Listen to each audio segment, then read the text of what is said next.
Up Show! Vote up! Alright, we have to do it, just for now, until we have an intro music or something. I hate that theme so Ghosts, much. get on it. We need intro music. Oh, I can't wait till I get a functioning computer. We need intro music. I know. But, okay. We are the Level Up Show. We are a weekly video game discussion broadcast on Twitch, on PS4, on PC. Eventually, hopefully, on YouTube and stuff. That'd be cool if they added that eventually, wouldn't it? I think that's what they're planning. Yeah, supposedly. So. It'd be really cool if you could do both at the same time. Like, I want to go on Twitch and YouTube all at once. That's what you need multiple webcams for. What we do is we talk about everything gaming, the news from the week. We have a topic of the week. We have you guys call in. So it's going to be a good show. We have a lot to talk about this week. I'm your main host. My name is Andrew, and this is my co-host. Mike? Yeah, you say your name. I say my name? Yeah. You always say my name for me. Yeah. Did you not know that? Yeah. No. I got like a James Bond flashback there for some reason. You know my name. I don't know. All right. And this is our newest co-host. If you want to call, we're going to call you co-host now. Is that okay? I'm just going to sit on the couch, but okay. You don't want to sit here? It's not comfortable. Oh, okay. Well, Kristen is our newest co-host. And then we've got our producer / moderator / what else? Jack. Drug peddler. Yes. / member of... He hasn't gotten it yet. Hey, yeah. It's been a half hour. He hasn't had one comment saying anything about it. So. Well, don't start it. Yeah. We'll see if it happens organically. Just All right. let it happen naturally. All right, so I'm going to go around and see what's kind of new with everyone. We'll start with you, Mike. What's new with you this week? I'm feeling completely inadequate as a human being. Okay, that's unfortunate. Yeah, I mean, I'll tell you right now, anybody that hasn't go and see Lone Survivor in the first 15 minutes, you will literally feel like such a shitty individual for not being able to do a fraction of what these guys can do. It's saddening. It looks like a quite depressing movie. It's definitely intense. It's definitely good. I'll tell you right now, it's like this generation. Well, I don't really want to say this generation's, but the most recent version of like Black Hawk Down. Okay. It's definitely following in that lines. Of, true story that's really actiony, really interesting to watch, but you have to remember that it's true. Okay. But the first 15 minutes is all basic training of these guys, and it's just like they drown these guys basically. It's at one point. Like nice. Part of their training is they drown them. It's a movie called Lone Survivor. Yeah. So definitely pretty intense. But other than that, nothing. Welcome to everyone who's joining us. We are the Level Up Show. Okay, how about you, Mark? What's new with you? Not a whole lot. See any movies, play any games? You're playing My Last of Us, still, right? Yes, I actually just finished The Last of Us. My younger brother. Did you? You beat it? Yes, I did. Nice. On normal, I'm playing through it again on hard because I'm like, I want a challenge now. How much did you get complete?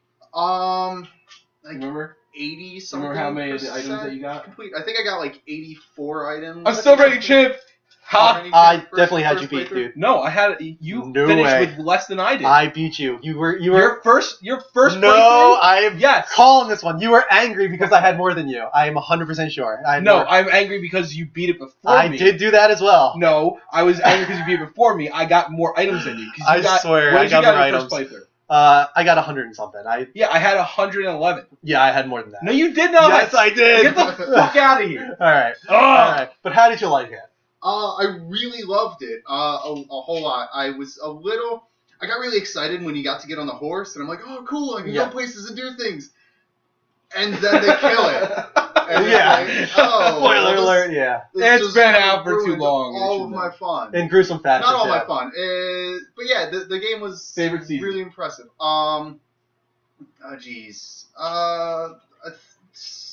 Summer just because of the length. Really. Yeah, summer's the longest by far. Yeah, there's a lot that goes on in summer. Just going through, there's a lot of like, oh, holy crap moments. Yeah, there is. I think it's a little difficult to pick out things again. I will say that starting the second playthrough again on hard and going through that beginning part was a little soul crushing. Yeah. Just having to see that again, I'm just like, yeah. It's a rough opening. I think worse than anybody I know. Yeah, I don't know. But like I said, my younger brother's playing it now too. And How he's just like his younger brother? He's Obama? Yeah. Sweet. He's 23. Okay. 24. I thought you were gonna say. Is Obama really 23 already? Yeah. Holy shit. Yeah, he's only a couple years younger than me. I thought he was younger than that. But anyway, like I was talking about going through the beginning scene again, and he's just like, yeah, you can just skip through that over the movie with just no emotion at all. I think he might be a little bit of a sociopath. He just skipped it, really. That's not a good sign. Yeah. So no, but he really likes the gameplay too. So great. Yeah. One real quick. Sorry to keep going, but what did you feel about the gameplay? Did you feel like it was kind of repetitive by the end, or did you feel like you were pretty engrossed in it the whole way through? As I'm playing it, because I did watch people play it before. Watching it seemed really boring, but as I'm playing it, I like to mix it up a little bit and just try and find new ways to take out enemies all the time. Exactly. I'm constantly switching weapons all the time and going with whatever I have ammo for and just trying to make now that it you're fun playing for on me, hard, so. you're going to see what it's like to barely have any ammo. Yeah, I'm stealth killing everybody. Yeah, that's a good idea. It has to happen otherwise. So definitely go for that. Kristen, do you have anything you want to say? No. You're quiet. Yes, I'm quiet, yes. Okay. She's still hardcore studying for her board, so she's a little stressed out. But hope you guys can cheer her up. Cheer Kristen up on the board, on the chat. Oh, God. Okay, so that's it for introductions. How about we go into our weekly update? We've got a ton to talk about. Again, what's surprising to me is it started so slow in the news week. Yeah. It started really slow, and then out of nowhere, it picked up, picked up. Yeah, but I'm being a little bit more selective. No, I'm not being selective. I'm trying to really just get everything because I want us to have a lot to talk about, no matter how short it is. But the big thing this week, we'll start right with it, is the NPD results for December. Go right ahead. All right, so let's start with software. This is the most exciting part of our show. So for those of you who still, I don't know about that, but it's definitely console war fuel. I was being completely sarcastic. Okay, that's good because it's not. It's not. This is the most boring part of the show. So I'm sorry, guys. If you guys need to go to the bathroom yet, or you get some popcorn or anything like that, this is probably the time to do it. Yeah, go ahead. Can you just address Thief, or are you going to be talking about that later? We can bring it up in a minute. I'm not sure. People are saying Thief. Okay. It's surprising because, I don't know. Has there been new updates on Thief? Let us know because I haven't seen anything. It's coming out soon. Yeah, I know it's coming soon, but has there been like a new video or something? That's what I'm wondering. It's not that there's a new video. I think just people are trying to, it's the only game for new consoles. It's the first game to come out for the new consoles besides Tomb Raider. So, I'll say right now, I'm not really that hyped for it. I'll tell you right now, here's the thing with Thief, and it's a great series. Have you ever played any of the other ones? Only like the first one back on PC. And it was good though. Yeah, it was. Right, it was a great series. The problem is this game has been in development for 5 years. Oh, really? Yeah, it's one of those. Yeah, it was one of those last-gen games that got pushed. Right, so you really have to, and that's the only thing I'm going to say to it because I haven't seen much gameplay. Yeah. And I heard from, somebody I know. Okay. That it's somebody fun. I know. It's fun. It's just it's not gonna hold you into it. Okay. I think you can tell it was a cross-modded game. It was a cross-game. Yeah, it definitely doesn't have like the graphics of a Killzone or a Rise. But okay. You're apparently Indian this week. Yeah, people think you look Indian. No, I'm not. Yeah. All right. See. No, wait. No, was there an Indian girl in the movie Human Centipede? I blocked that movie out of my mind, so I don't really remember. I think that's what they're talking about. That was the kids' movie, right? Yeah, that was the kids' movie. Yeah, definitely. The sequel to Ants. Can you imagine Disney trying to do that movie? God, that would be awful. All right, let's get back on subject because we have a lot to talk about, guys. All right, so let's start with software. The top 10 software for December of 2013. Number one, no surprise, was Call of Duty Ghosts. After that, we've got Battlefield 4. After that, Just Dance 2014 was number 3. Then Madden NFL 25, NBA 2K14, Assassin's Creed 14, Grand Theft Auto 5, Lego Marvel Superheroes, FIFA 14, and then finally we got Skylanders Swap Force. No surprises in there, I would say. No. Those are all pretty standard. Just Dance. Just Dance being so high, I say was right. Is pretty that's really big a big deal. surprise. Kind of beating out Madden and like Assassin's Creed. And I'm not surprised with being out. You gotta remember with Madden. Madden is essentially the same game every 2 years. Yeah, but Assassin's Creed. With Assassin's Creed, I was really surprised, especially because, and you even experienced it. The game's actually really good. Yeah, for me, like I'm having fatigue with it, but right, yeah, but still, definitely what's there is good. I agree. It's a very good game.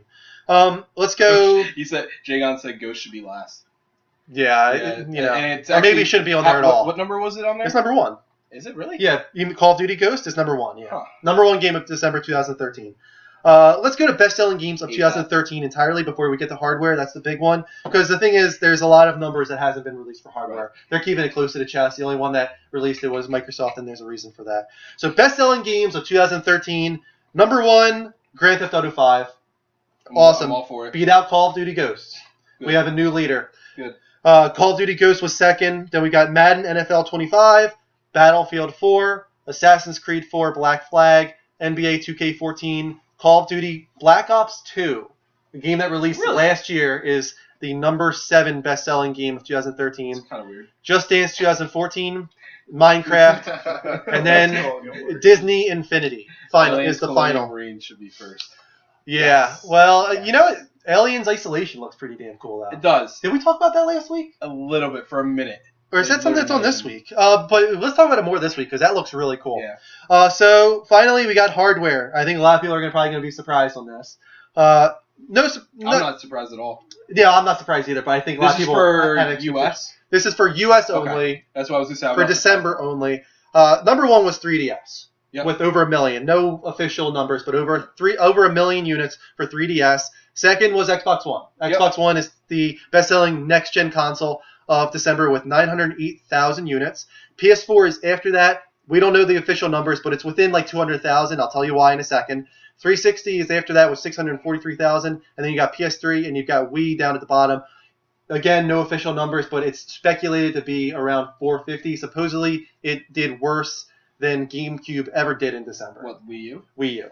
They actually released the numbers. Oh, did they? Yeah, you haven't seen if you want to, if someone wants to try and look that up for me. I'm surprised I thought that was in your newsfeed. I didn't even bother bringing it up. Sorry. If anyone knows the official Nintendo December numbers, let me know. I know that it's the worst. It's worse than any GameCube model. Did you put at least their stock and all the issues that they're having and everything like that? Yeah. Well, I didn't put it here, but yeah, we can talk about that. Go ahead. Why would you not put that in there? Because we know what to talk about. No, that's like one of the big. Oh my god, I can't believe you didn't. All right, give me like 2 minutes. Go on to something else. Okay, well, let's start off by saying that people are like, oh my god, how did Sony not do the best? The reason is that they had shortages.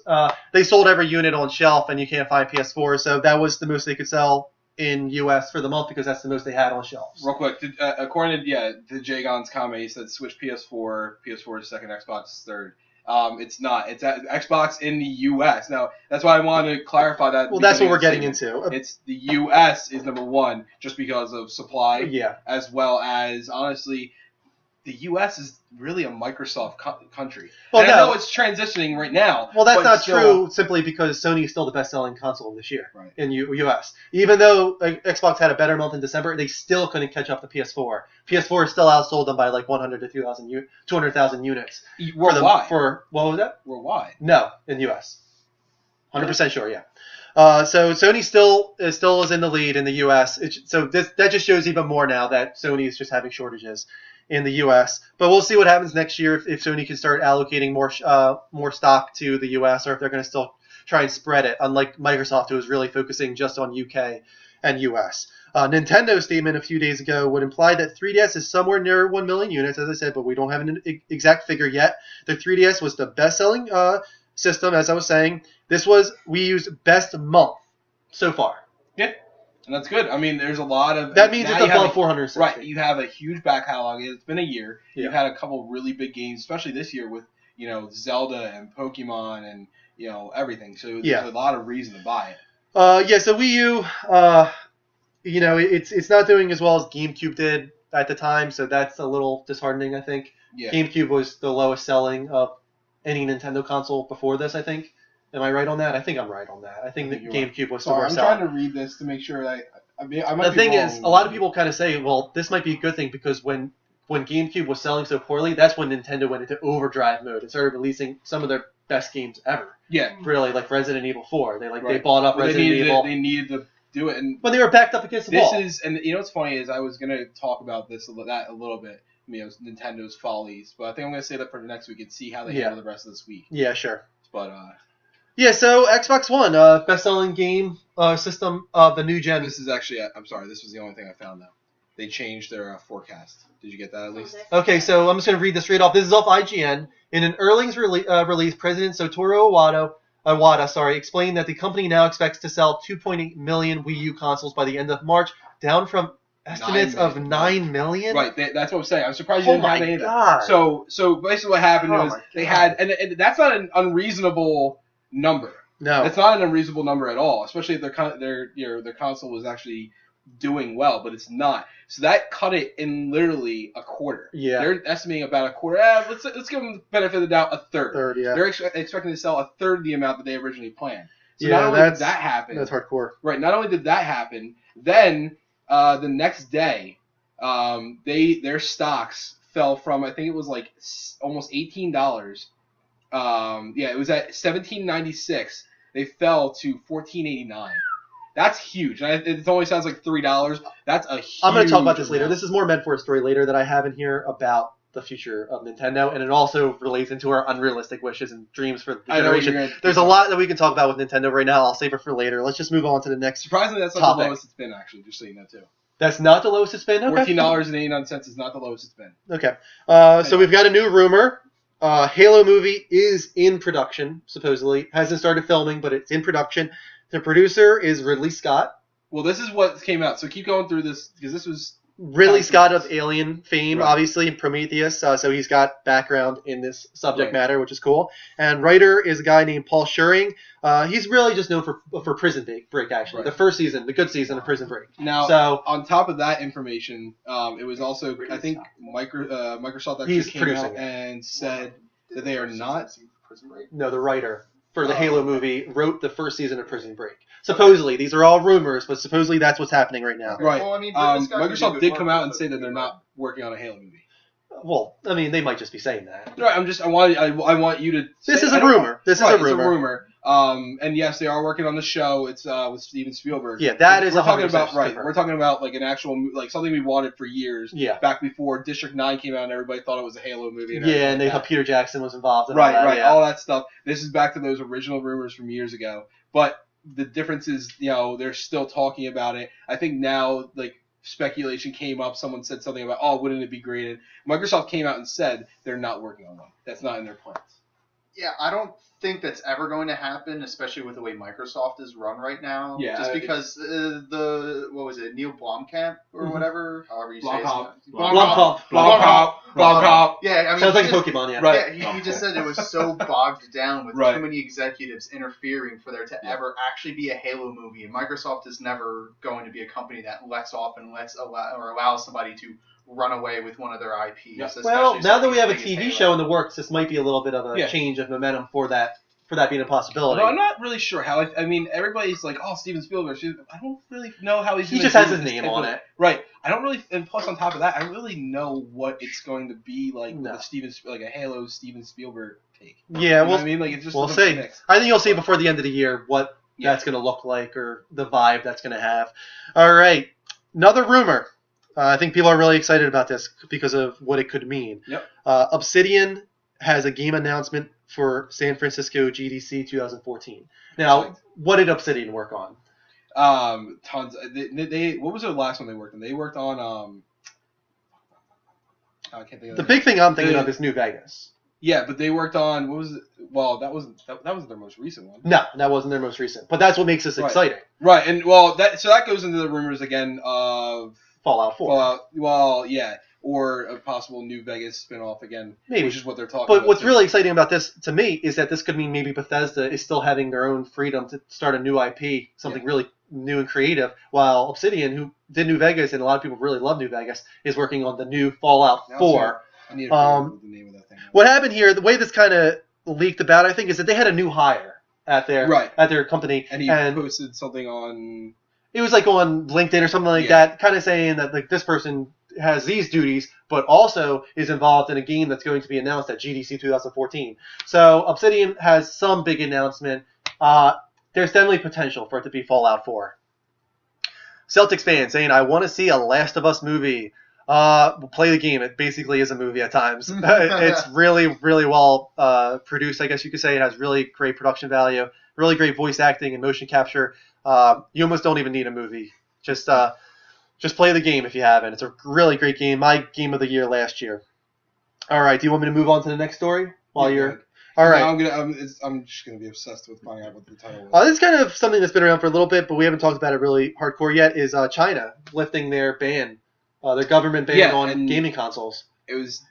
How many years was it? 8 years? Oh, it was longer than that. It was a long time. Really long time. Really, it was like since like 2000 almost. But the thing is, they're still not sure exactly what that means for them. One of the quotes I saw here from, I'm not sure exactly who it was, but he said things that are hostile in China or not in conformity with the outlook of China's government won't be allowed.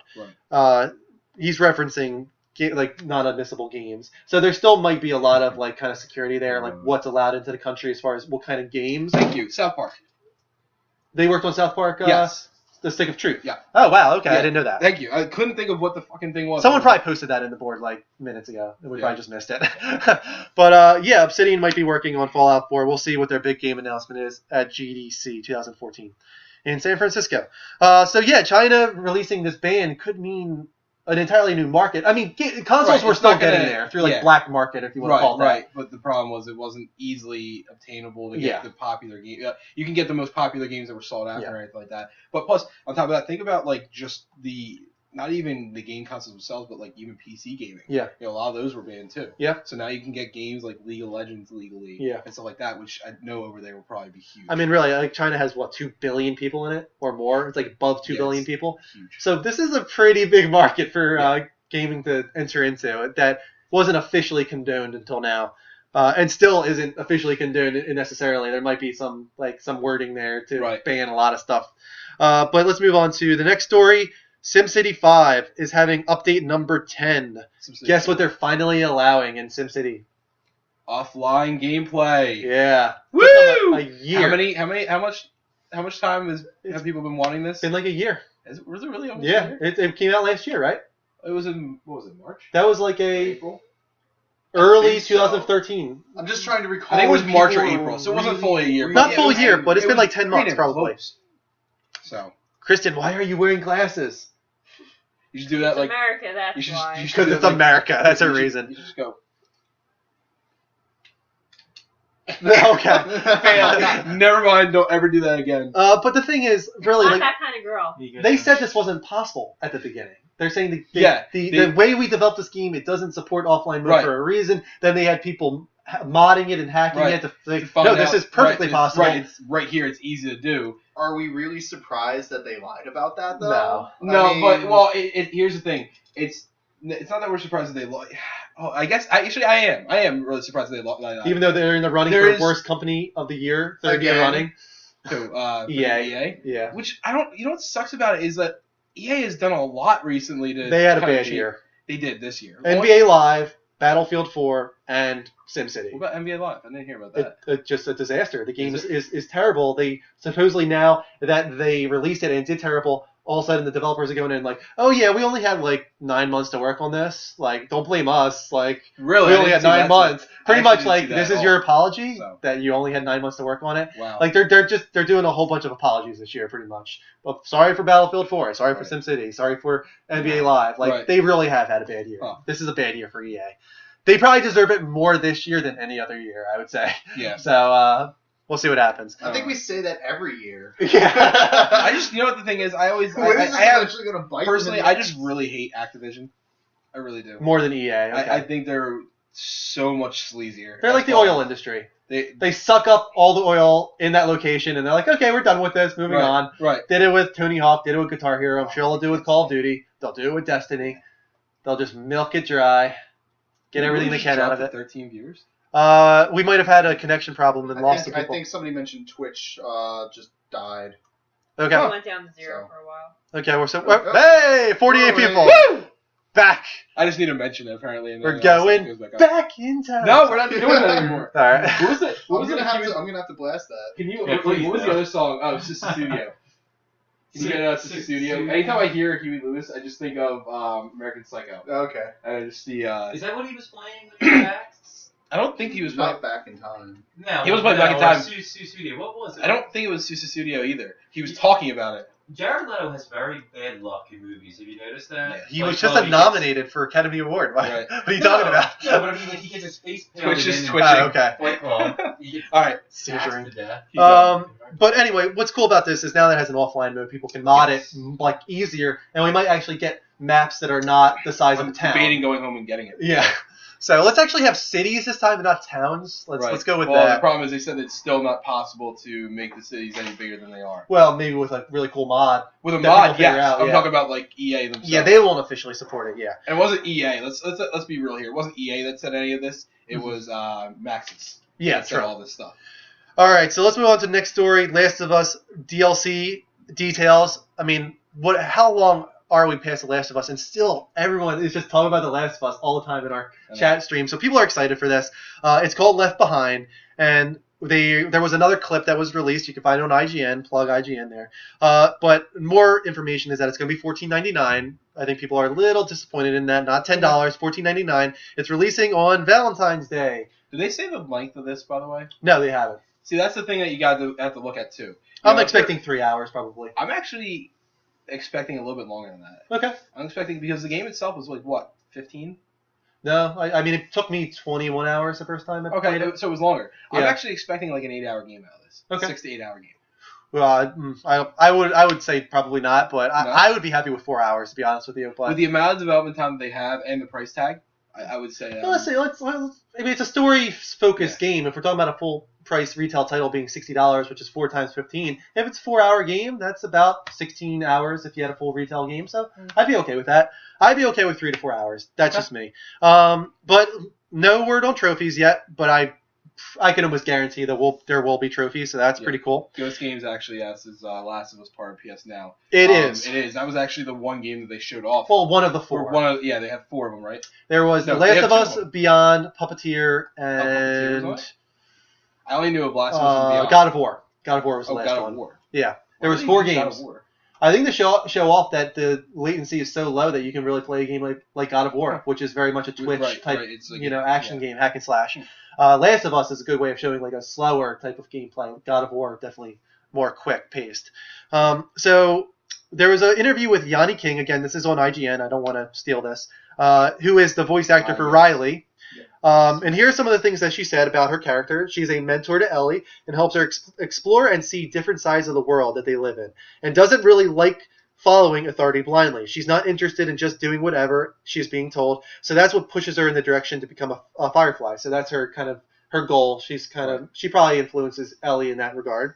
On the mood of the DLC, she said, what I can say is that there's moments in the DLC where you get to really learn the personalities and the heart of who these two girls are to each other through the adventures that they have.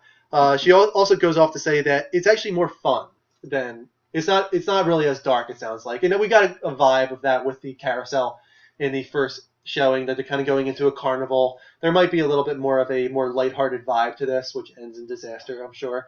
But throughout, it'll probably kind of make you feel like, oh, this is happy, and then we'll squeeze your heart to death at the very end. I mean, that's typical. It's called Naughty Dog. Yeah. Way to do things. So especially with Last of Us. And finally, last thing she said is you're going to have a little more fun, I would say. One thing I can talk about is what you kind of see in the teaser trailer, the carousel scene. You get to be a little more playful. You get to see a side of Ellie along with Riley that is a bit more carefree, not so focused on the world that they live in. But you get to explore a playful side of Ellie that you don't necessarily get to see. And you get to see through Riley, who's kind of bringing these things out of her and loosening her up a bit. I totally saw this. It's going to be about how Riley affects Ellie, and it kind of turns her into the character that you saw in The Last of Us. Like you said, the ending. I mean, if you've played Last of Us already, you kind of know what's going to happen at the end. To Riley, unfortunately. So it's gonna be a sad ending, and so hopefully they really get you attached to this character through the 3 or 4 or 6 or 8, whatever it is. Your new nickname is Dumbledore, apparently. I'm Dumbledore. Was anybody really going to be surprised with The Last of Us DLC being incredibly heartbreaking at the end? No. I mean, if it was Ish's story, it would have been depressing. Speaking of that, did you love Ish's story in the sewers? Yes. Through all the notes? Were you really I wanted the DLC to be about him. And that's what everybody said. I love that. That's actually the biggest conversation that anybody about The Last of Us had. Was the DLC it should be about Ish and everything. Because they really developed it. I mean, you had like little. Well, that's the problem, right? Is that we already know what happened to that character. We already know what happened to Riley. Yeah, but we don't know about what led up to that. We really know a lot of what happened in the sewer. Seeing it take place, I mean, we know a decent amount, but we don't know what happened on the boat. We didn't know what happened and everything like that. Yeah, we don't know how it crash lands and all that kind of stuff. They were in there for clearly months and months, maybe even years. Voltron Overload just say he doesn't buy hype games. I'm really hoping you're not talking about The Last of Us, because you are doing yourself a great injustice. Yeah, Last of Us really is worth the hype. It's a great You're game. not even a person to buy hype games. Heck, you don't buy a game unless you know it's going to be really good. Yeah, I'm pretty hard hardcore the shit about out that. of you to play Tomb Raider. Yeah, and I really like Tomb Raider. Tomb Raider was a great game. The upgrade, speaking of, I think I just said, the upgrade to Tomb Raider looks awesome. It really does. They really did a lot of work on that. IGN, I'm plugging IGN a lot, but really check out that comparison video. PS3 to PS4, how impressive was that? Oh my god, it was absolutely ridiculous. It really looks good. And it's funny because when you look at the PS3 version, like I know you probably didn't even expect it to look like that. Like it looked good. Right, but I mean, I'm saying the PS3 version, when we played it, looked great. But when you look at that comparison, you're like, this is like shit. Yeah, like they really redid her model. Right. Like her completely. facial detail is actually it's almost like an entirely new face. I agree. Almost. Right. It's almost like they changed her a little bit. Yeah. No, I don't think for the bad. I actually like what they did with her. It looks really, really great. So if you haven't played Tomb Raider, we're saying this 3 weeks in a row now. Definitely get the definitive version.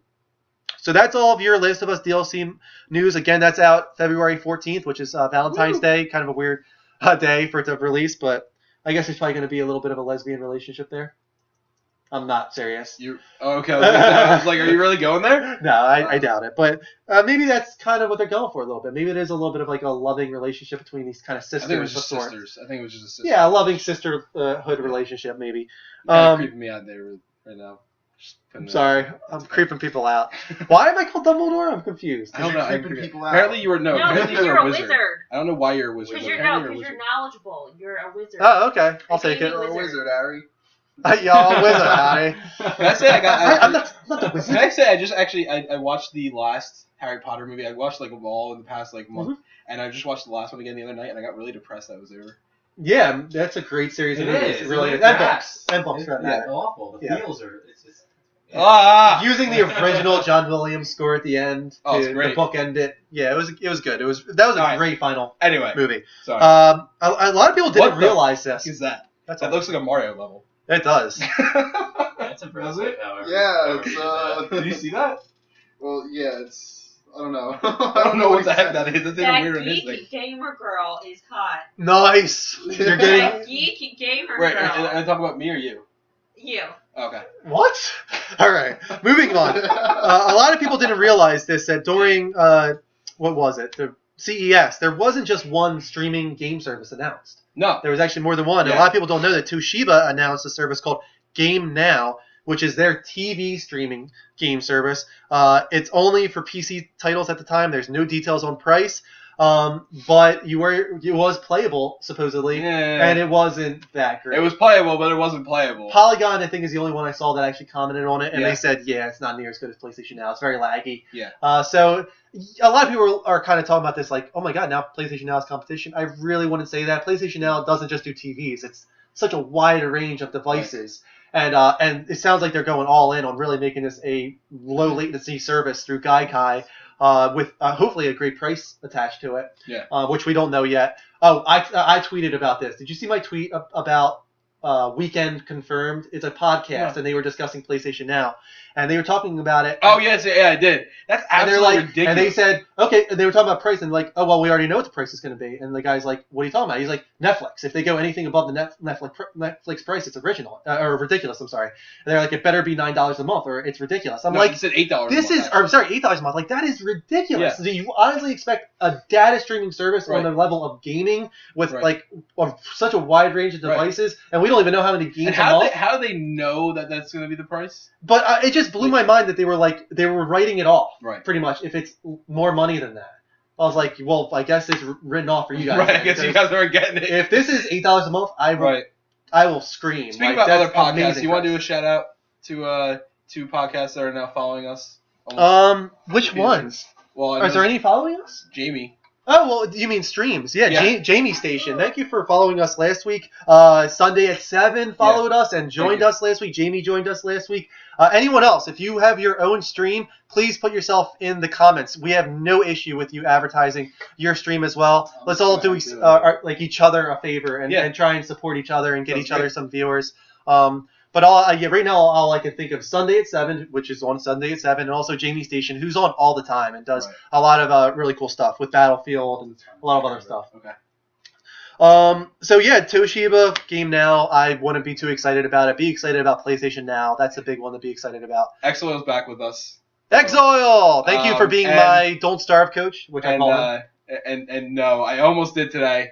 What? He asked if I got a PS4 and Battlefield 4. Very close. I was this close to grabbing it today, and I didn't. Yeah. I made a better decision not to. We did a let's play last week where Mike was playing Killzone and doing okay. I did all right. I mean, but first, Exoil was just bashing the hell out of you. Well, he has to remember. So I played Killzone, and mind you, I haven't played a Killzone game in God knows how long. I pick it up for the first time, and I get a pretty good amount of kills. I was actually towards, you were plus. I was plus 2, somewhere around there, so which is fine. I was doing pretty darn good, and I was still apparently shit. So I'm sorry, Exoil. I'm not compared to Exoil, you were shit. Yeah. Right. So. Oh crap! What was I going to say to Exoil? Oh, Exoil. I'm going to talk about it later, but actually getting better at Don't Starve. So thank you for coaching me and really getting. He went all out, pretty much telling me everything to do. In Don't Starve. Jagons. Yeah, he's just asking if there's going to be another hack like there was in 08. Yeah. Yeah, it's planned. Oh well, Sony. I think that really changed the infrastructure for Sony. And I think that's actually one of the reasons why they went with PS Plus and the paying service for online and everything like that. They realized they needed a more devoted team. Yeah. So. Giving your $50 a month for PlayStation Plus, which you should do, it's something that supports their infrastructure as well and their security. And the thing is, if you remember back when PlayStation first launched the PS4, they were immediately sending out emails to anyone that had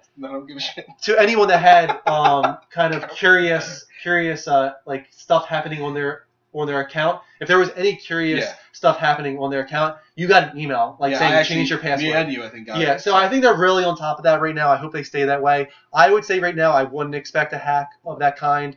You heard what I said too? Yeah. I know, is that loud? But let's move on. We're going off topic because we got so much to discuss.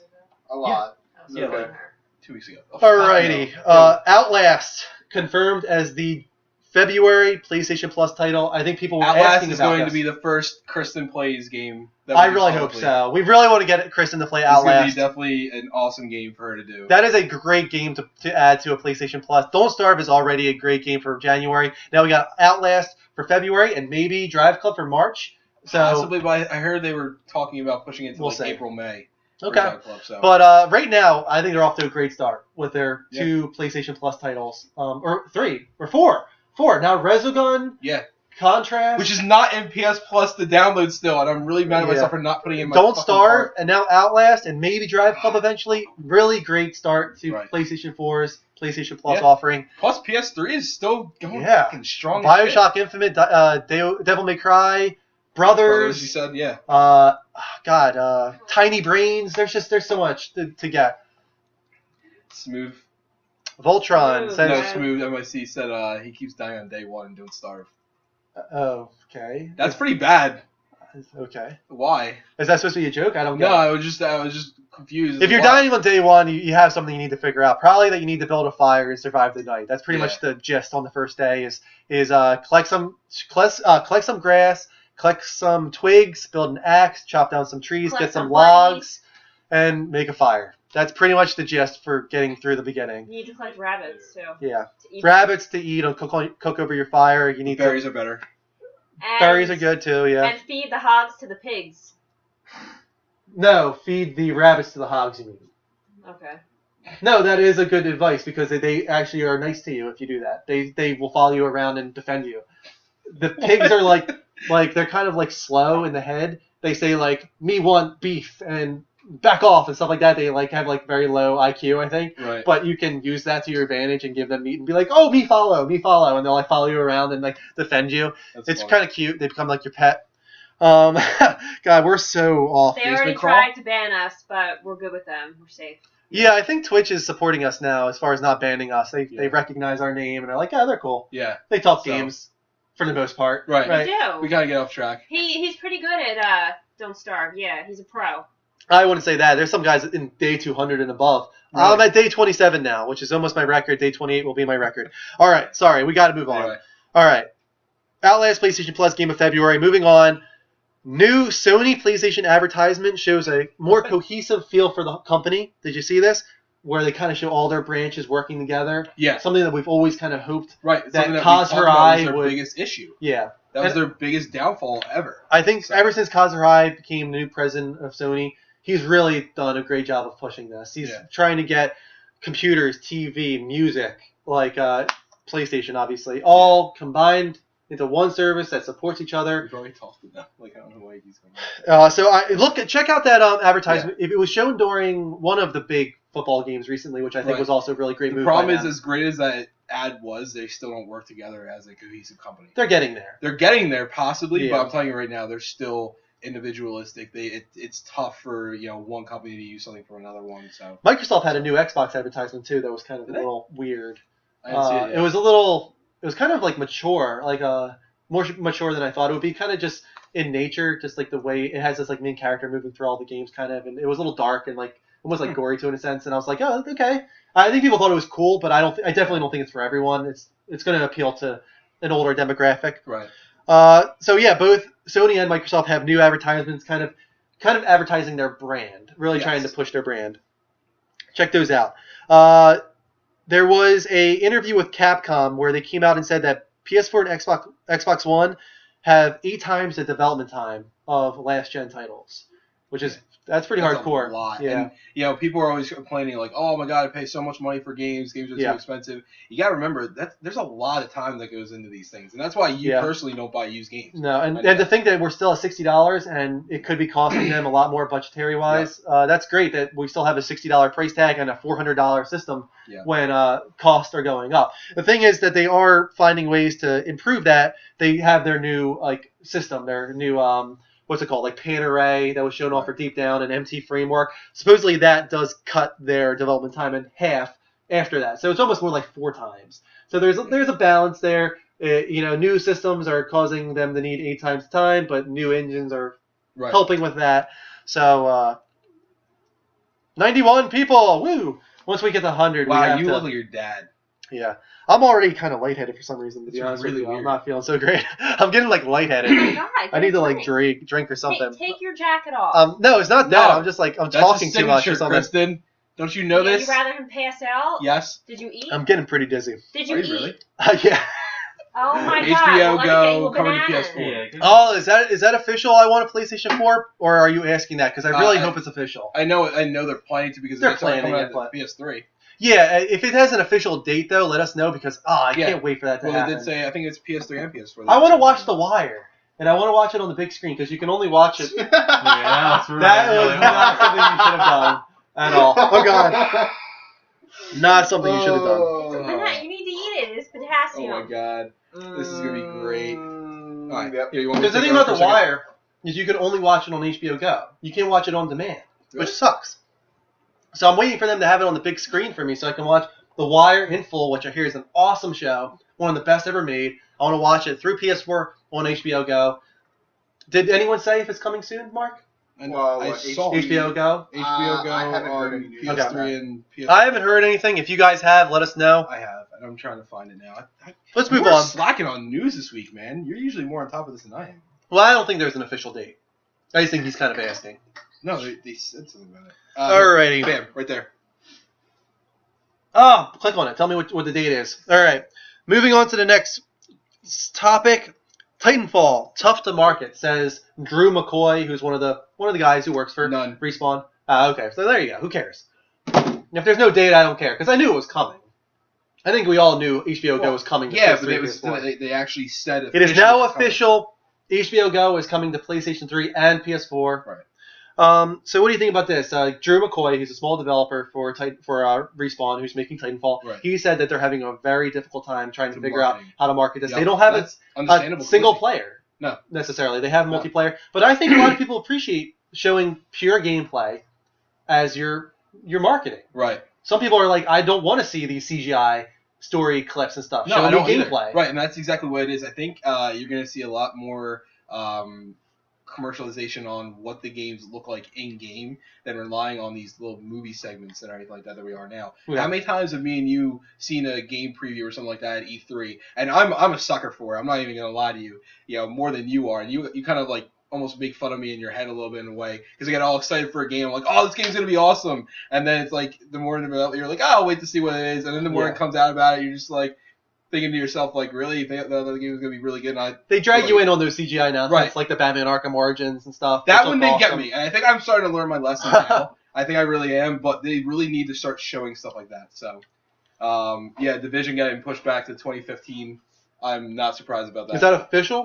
Yeah. Or was that still the rumor? I'm not sure now. I know that it was said. I don't remember who. I think we all know it's probably coming 2014. I've said it how many times. Yeah. So.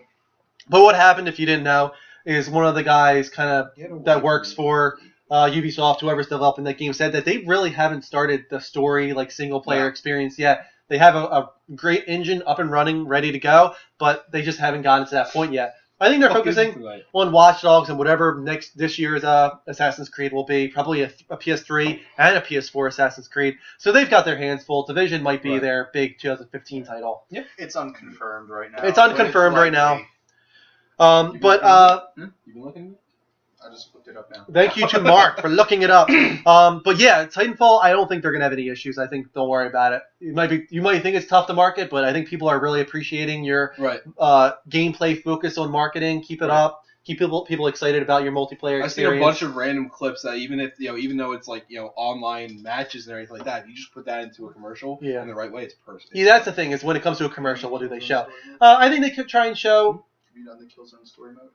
Someone's asking about Killzone story mode. I'm going to start it very shortly. I'm only about 2 hours in. I put it to the side because I got into other stuff. I'm going to get back to it, and I'm going to do a Let's Play. I'm going to try and do a lot of the single-player broadcasting so we can have a discussion while it's going. So that's coming. Just keep an eye on the Twitter. I'll let you guys know when it comes.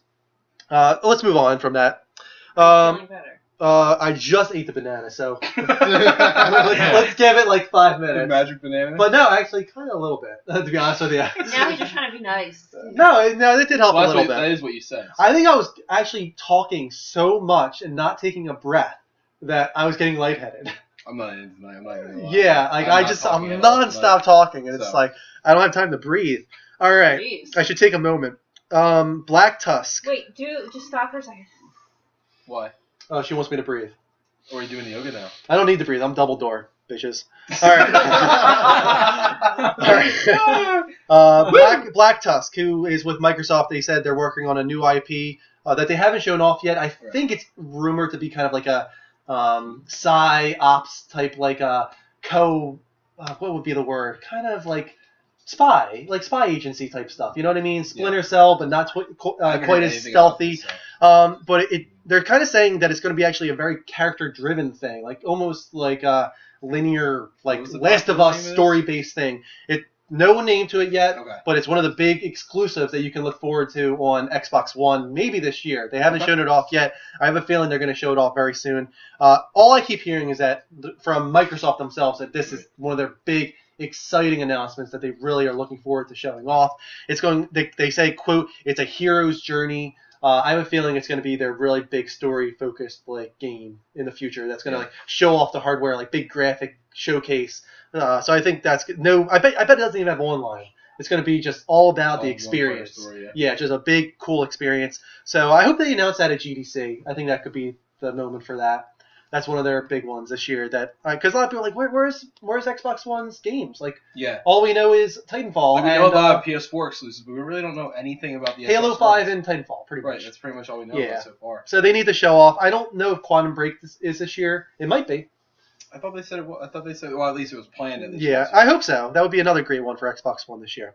There's been a lot of talk lately about this being Microsoft's last console. Because they're having. I don't know, where is that coming from? It's coming from that no one wants to take over the new CEO position. And anyone that is in the running for the CEO position has come out on record saying that they don't really like the Xbox division. Right. So it kind of is a little scary that a lot of these people that want to take over Microsoft don't see value in that division. I don't say. You know what the problem is? I think the biggest issue that you have with Microsoft is they need to do kind of what Sony has done, where they branch it off. They have the one head CEO. Yeah. But they need pretty much CEOs of each division itself. Yeah. They need one for their phone and tablet division, their software computer division, and their gaming division. They need a 3-piece. The Triforce. Yeah. Courage, Hope, and something. Anyone know the Triforces? Someone tell me, what are the Triforces? I know there's Courage and. I was just going more so for the trifecta of evil. Wisdom? Yeah, I think you're right. Power, wisdom, and courage. Right. Yeah. So they need to have a Triforce going on in Microsoft. Yeah. All right. But the reason for this story is that the Microsoft boss currently said no. This will not be Xbox One's final console. Now, it's kind of vague though. That's all he said. What does that mean exactly? Does that mean we're getting another Xbox in the future, or does it mean that they don't want to go with a console-less console in the future, like a software-based? I would be very surprised if the next generation, when that does happen, let's say it's 5 to 8 years from now, that it will probably be actually more of a computer than anything else. I would say it would probably be you're gonna buy the computer with the Xbox functionality in it. It worries me a little bit. I don't want standalone consoles to go away. Yeah. No. I hope we don't get to the point where you download a PlayStation app on your store and there's certain games that you can only get on the PlayStation app, which you're paying a monthly fee for or something like that. I hope there's still standalone consoles. I love having this all-in-one kind of entertainment device for your movies and internet and music, and I hope they just further that even more to becoming like a media center. What are you doing? Are you being a dog or are you typing? Just sitting here. Okay. Just sitting here. No, we did not say anything about no more next-gen console. Just Microsoft said there was rumors that they said this was going to be the last Xbox, and the CEO said it was not. Yeah, there's talk about consoles becoming software focused in the future, where you just download an app and don't have to buy a console. Right. Yeah. The thing is, there was a vague comment from Microsoft's boss saying, no, this isn't the last Microsoft console. I don't know if he's responding on the sentiment that some people think, oh, there's not going to be an Xbox division anymore, or if he's commenting on the idea of there not being standalone consoles. So maybe there'll be some more clarification on that in the future. Steambox. There's been a lot of talk about Steambox recently. The controller has changed. They got rid of the touchscreen. Yeah, they got rid of the touchscreen, and they also made it so that it has two 4-button D-pads. Yeah. So I'm really not about that at all. You know what you should do, Valve? Put a joystick in the place of the left trackpad. Right. That's what everyone wants. No one wants a left trackpad. It makes no sense. There's no purpose for it. It doesn't help us. We want to be able to move quickly on the right trackpad. Yeah, you got it right there. But there's really no benefit to a left trackpad. Just keep it on a joystick. Because right now you're forcing us to click and slide on a trackpad. It's counterintuitive. It doesn't make sense. Fix that. It's still early enough to do it, I think. Obviously early enough to get rid of the touchscreen. So I hope that they remedy some other stuff with that. Let's see, other Steam news. We have Steam news. I'm sorry, I had like a bunch of stuff from Steam. They topped 75 million users. Wow. Yeah. Really? Yep. Again, you can just sign up for Steam for free. You don't have to buy anything ever. Right. So you can, But still, that's a big deal. People that have it on their thing. That's about what Xbox 360 and PS3 sold. So that's a lot of people potentially buying games on Steam. Real quick, I'm going to send a big shout out to At Hombre. Hombre. At Hombre. Add us on Twitch, please. Thank you. Stick it. Again, this is her Jamaican accent somehow. Kristen's accents are awesome. Did you have something you wanted to say on that? On Steam being 75 million users? No, I mean, I'm surprised and impressed, but I mean, it's good. Impressive. It's definitely impressive. Yeah. And finally from Valve, they came out and said that they want to incorporate TV, music, everything, video, all of this stuff into the Steam OS. Right, before they actually launch it. So to me, this says, we're going after you, Windows. And to me, it actually says that we're going after 2015. Okay. I don't think it's going to be a current. I think something that's going to update over time. Yeah. It might be like, oh, this is beta, full like launch 2015 with like Windows-esque like features. Like maybe they even have it to the point where you can do Word documents and whatever. Maybe they'll have their own versions of that. The way Google has kind of taken that as well and made their own spreadsheets and stuff like that. Yeah, we have some comments in here. Hold on one sec. Trivia show. Celtics fans wants another trivia show. Jason. All right, let's move on to the next topic. You got one. We got Jax. Did he? Yes. Yeah. We have 103. 103. We have to always announce when we beat 100, right? Do we?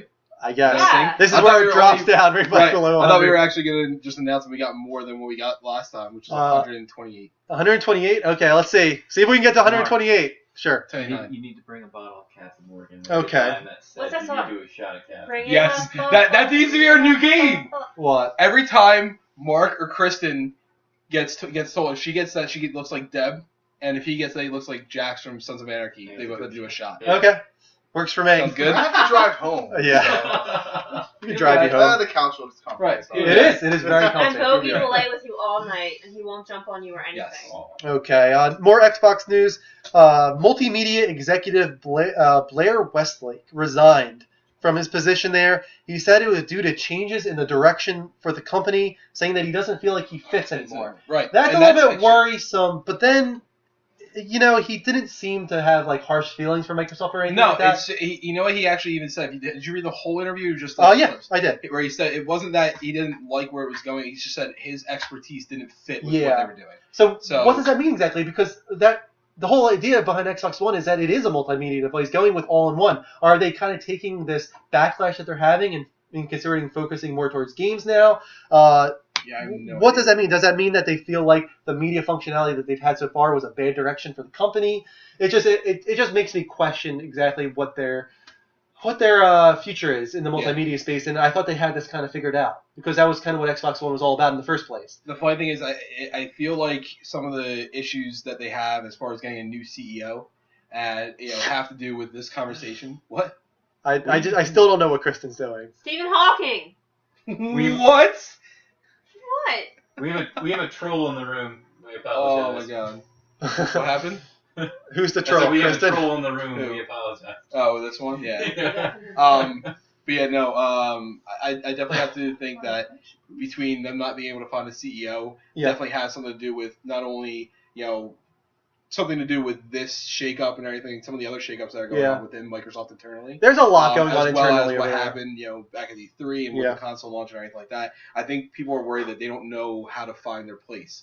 Their place for a while was game. They had their gaming section, they had their computer section. Now they tried venturing into an area, and in the same time, like you gotta remember, the biggest issue that they had was last generation. It was still focused on gaming, and they added in all the other aspects like Netflix and music and everything like that later on. So this is the first time where they really said this is a real big push, and they go to make that push, and in the same week that they really start making that push, they backtrack half the stuff that they said. Yeah. So it basically made it look like they didn't know what they were doing.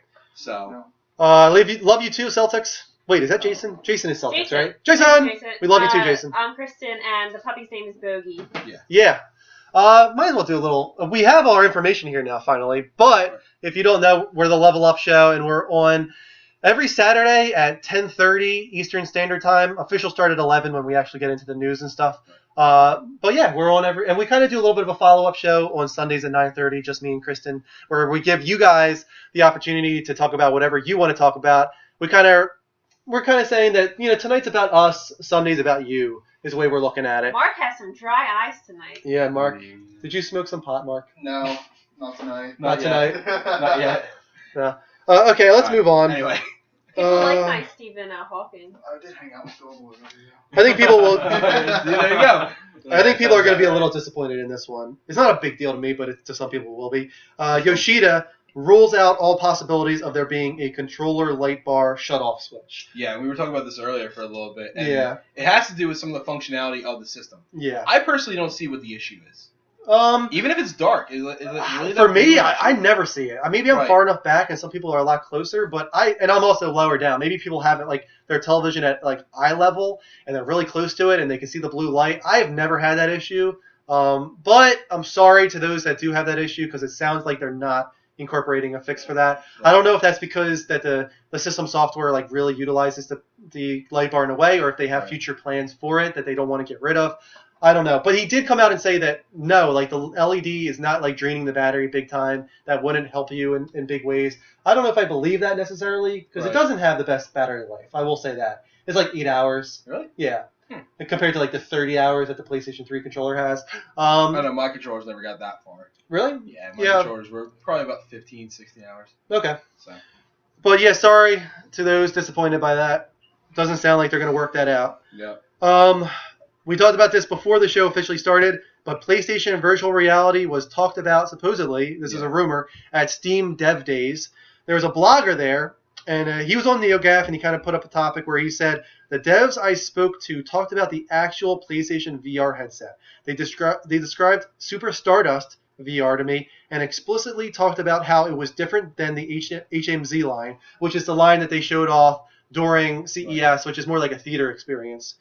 He then went on to say, Sony has been working on VR for ages, longer than people realize. They're pretty thrilled to see VR taking off just as their tech is maturing and are interested in the long-term future of the medium, but just on their own headset. So it sounds like that they've been working on this, and it just works out for them. And Oculus took off. We were talking about it before with the theater projection headset that you had. That's been around for a while. They've had it for a while, and I think they've been trying to just perfect it for some time. And I think you even said they're just really waiting for their time to show. Their moment, yeah. The thing is, like, I don't know what I would do in their position, to be honest with you, because you don't want someone to have a head start. You don't want Oculus to have a head start. Right. You don't want Microsoft to have a head start. But it is too early to incorporate this into these systems in a great way. So do you release a half-assed version like Microsoft did with Kinect last generation and then do a great version of it next gen? Right. I would probably say that should probably be what they do. Yeah, just get it out, get a name for it. Like, just show people that you are working on VR. Do the best you can with it. Get it at a price point that people can buy, $150 to $200, similar to the Kinect back last generation. And then hopefully next generation just go all out, make it like the console, work around that technology, and then maybe it'll take off in a big way. I don't know. That's my 2 cents on it right now.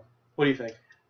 See, I don't agree. I feel like even if they wait for Oculus, here's the thing: we don't know how advanced Sony's is. We already hear a ton of stuff about the Oculus Rift and everything like that. Yeah. So for potentially they could be the ones that fail, and Sony could be the ones that actually get done the right way. Yeah, I mean, so we really don't know enough to say that personally. I mean, it would be great. The problem is if they get, like you said, if they go too early, it could really kill them. It could backfire on them. Yeah. It could backfire on them great. Because people could see the product as an inferior product or as a just not well built because they have to get it out at a good price point. Even though it's really good this generation, the amount of backlash that people have towards the Kinect and the idea behind it. So So we'll see what happens, but I think they probably have plans. They're waiting. They're just playing the waiting game right now. I will say that Oculus has a really cool new prototype though.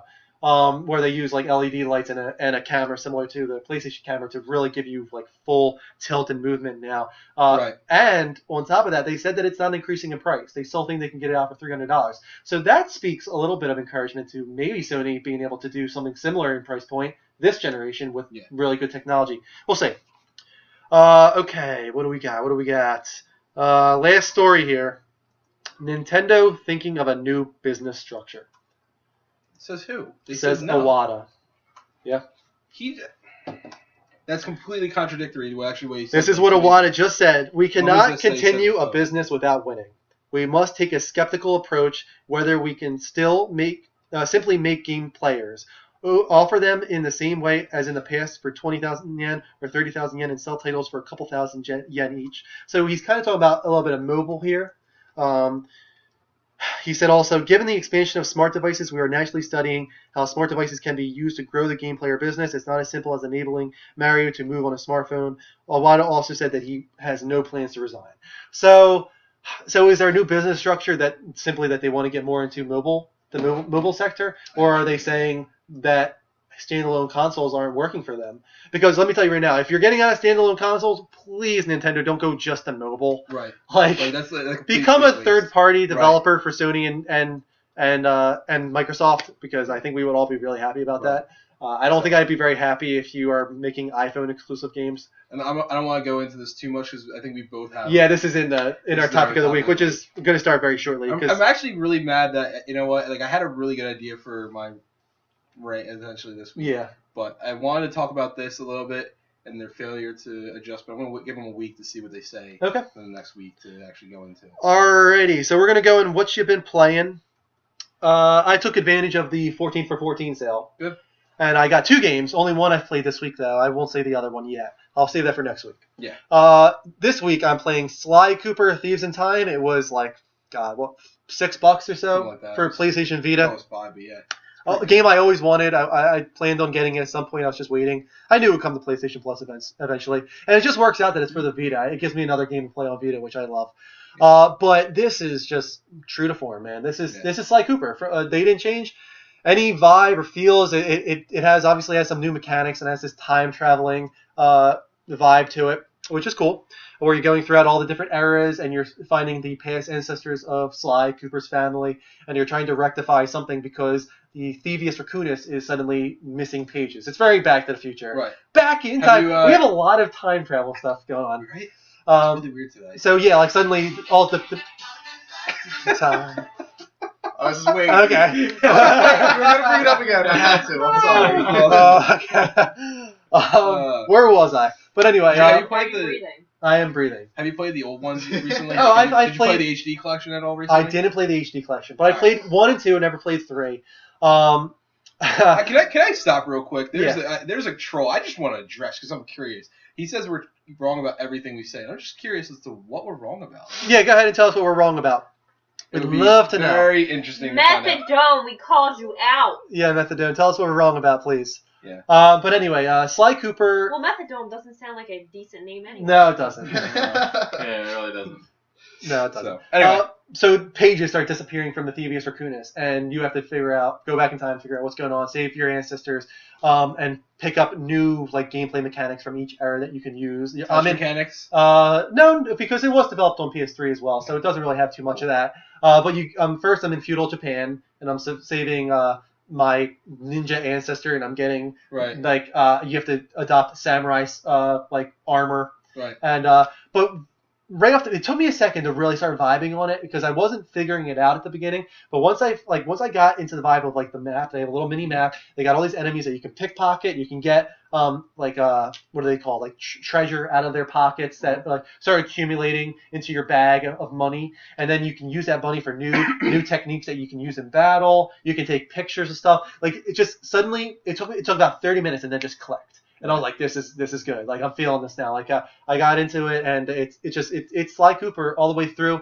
And what it tells me really is that I have even more respect for Sony now, actually. Yeah. Yeah, because when they announced Sly Cooper, I think a lot of people knew, it's probably not going to do that well. They gave it to Sanzaru, which again, this is like a triple fold thing for Sony. Why I respect them. They gave it to Sanzaru, who did the HD collection for Sly Cooper, and they were like, you know what? You're an up and coming developer. You did a great job with this HD collection, porting it over. Let's give you your own game now. We'll give you a small budget, but we'll give it to you. We'll put it out, and I think they knew immediately. This probably won't profit very much. Right. It might not even break even. I think it did profit actually. It did better than people were expecting, but I respect so much that Sony was like, we have a small hardcore group of people that would really appreciate this game. There might only be 200,000 of them, but let's give it to a small developer who we can grow and develop, like Sanzaru, give them their own first game that they can develop entirely themselves, grow them as a developer that we can use in the future. So it's just a great idea. They're doing a bunch of great stuff all at once. Right. And really, it's a great game. It really is. It's not impressive visually. I'll say that right now. Even on PS3, it looks like a very good PS2 game. It almost looks like the HD collection. It's not that much better than the PS2 HD collection, but it doesn't matter. It really doesn't. It's also on the Vita. It's also on the Vita. On the PS3, it actually looked pretty darn good. It looks fine on the Vita too, especially on the small screen. Looks great on the OLED. The animated cinematics are great. The voice acting is great. It's got all the original voice actors back. Just a very solid Sly Cooper game.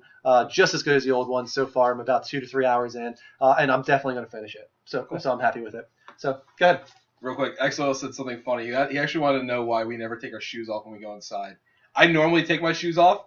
This goddamn chair is so fucking uncomfortable, and if you put your foot You're on very this angry bar, about this. I hate it. I hate this chair so much. I'm sorry. It's okay.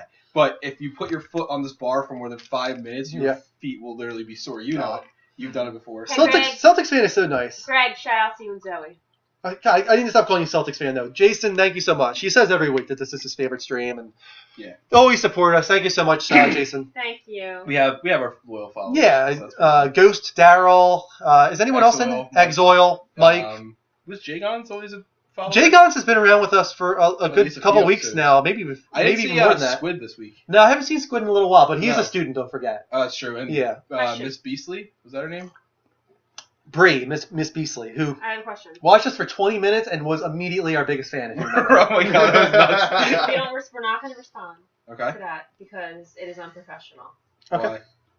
We were told it's unprofessional. What's unprofessional? To talk to that one person.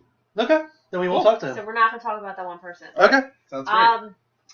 What was that film you and Mike, the film festival that you did and you won? Oh, that was just a thing? Rutgers. I was saying it was small. Yeah, it was a small college. Yeah, it was a college film festival. Yeah, not to take anything away from it. We were very happy to win it. We also won it for the wrong reasons. Let's just kind of. No, I will say though, I think they did appreciate like the cinematography behind I agree, it. But I'm just saying one of the bigger reasons why we won was kind of the wrong. It was just a typical kind of low budget zombie-esque film, just like 10 minutes long. And we won. It was a really big exciting thing because we were in high school at the time. Yeah, we were. Cool. I think there was only like 3 high school.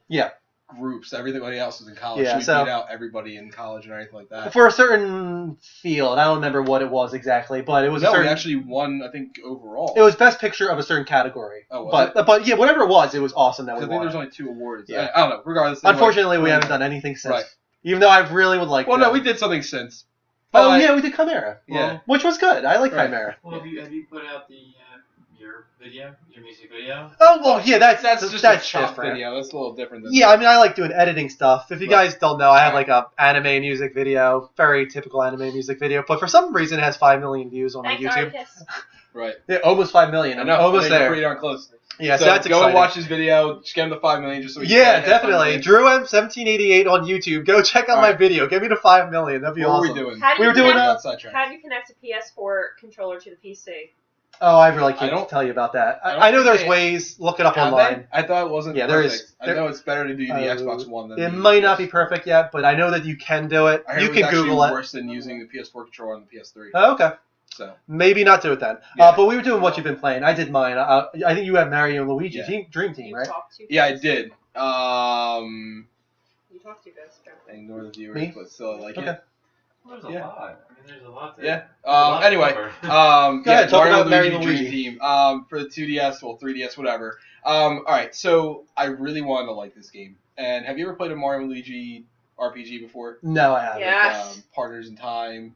Right, anything like that. No, I never got a chance to play. Oh my god, they're so good. And so here's the thing: they came out with Dream Team, and basically it takes, it was a year of Luigi, so they really wanted to put Luigi in the spotlight. They wanted to make him, more of a hero than anything else. And they kind of really didn't do that with this game in the story. But anyway, you go into the game and you go to this island. You get called, at the castle, and you go to this special island where this weird thing is happening with sleep and everything like that, and all these weird things happen. And true, typical, kid-styled RPG. But the problem is now they're trying to appeal this game that's really probably RPGs are really for people who are probably you probably started your RPGs at what, like 9, 10 years old. Well, I was the first one I ever played was Final Fantasy VII in 1997, so I was. Yeah, about 9. 10. Right, so they're trying to, and that's the perfect age. That's when you're really starting to say, okay, I have the patience to wait for this game to happen, make the choices, read the story, really get developed. Okay, so that's great, except for now you're going to try to pitch it towards 4-year-olds and 5-year-olds, and they're not going to do it. So how do you get them to understand how the mechanics work? You explain every fucking thing in the entire goddamn game. Tutorial? Oh my god, the entire game, I played it for 5 or 6 hours, and I was still getting tutorials on how to do things. Yeah. Anytime I got a new weapon, a tutorial on how to do things. Anytime a new puzzle came up, tutorial on how to do things. Yeah. Literally, there's this little goddamn star, which I swear to God I would kick if I found it in real life. And the issue is that you would go into a match, and it's like, hey, I know we already talked about it, but do you know how to attack the right way? You hit yes. Yeah. Are you sure? Because I really think I should explain to you how to attack the right way. And now, accidentally, because they switched around the yes and the no, you hit yes again because you were supposed to say no, but it didn't do it. Regardless, you have to get it through the whole explanation. Just so you know, when you attack, you have to hit this button. When you hit this button, this happens. And then when this happens, this actually happens after that. Just so you know to remember to do this every single time. Otherwise, this might happen and it might hurt you. So now do this. And you have to wait. And oh my god, the amount of I stopped. That's a little unfortunate because I feel like Nintendo is starting to have an eye for that a little bit because I hear Link Between Worlds really did a great job of removing a lot of that tutorial that you normally see at the beginning of Zelda. That's why I was really confused at how bad this thing just wore me down. I ended up stopped playing it. I couldn't finish it. I was literally sitting there in my apartment, when there was nobody there, yelling at my goddamn freaking 2DS just because of how frustrating it was for it to be explained to me every 5 seconds. Yeah. Yeah, I swear a lot. This should have been your freaking rant for the week. That wasn't even my rant for the week. Yeah, we're doing a new segment actually this week for Mike where he gets to go on his soapbox and rant about something. It sounds like this should have been his rant. Right. Yeah, Drew felt like me going on rants is an entertaining thing. Yeah, Mike goes on rants a lot, so I figured I'd give him a platform for it. Which, speaking of that, are we up to that yet? I think I'm going to do my blast from the past first, just to give a little bit of a divider between your two rants. I think we should say who we are. Blast So from who the we past. are? Well, yeah, because we probably have a bunch of people that weren't. He said blast in the past. We probably have some people that weren't here at the very beginning. We're the Level Up Show. We're a gaming dedicated video cast where we talk all things gaming. We talk about the news from the week. We do our topic of the week where we have you guys call in. Sorry that we haven't had you guys call in yet. I think people are a little annoyed with us this week. We're talking too much. We might have to start doing call-ins after every single news story, but God, we've got so much to discuss. Not every single news story, but I think we need to start doing breaks every so often. You swear too much. I swear too much. Only when he rants. Apparently. According to who? One person? Try to rein it in for your next rant. For my next rant. Let's say who we are. It's not me. I'm Andrew. I'm Kristen. Al Borland. Mark McLaughlin. There.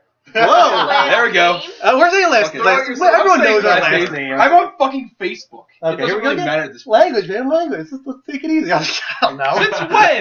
Since when? I'm Andrew Midori. I think almost everyone knows I'm Andrew Will Midori sent now. you something. He wants you to play it. Yeah. Send it to the email, the show email. Okay. Do you want me to play it on the show, Ghost? Yes, Maybe I will. does. But anyway, so Andrew, Mike, Kristen, and this is our producer, I'm Mark. Mark. We're gonna call him Mark, and this is my brother Jeff. Anthony, just a show supporter. And Bogey the dog. And Bogey the dog, who's down. You can see his tail right now.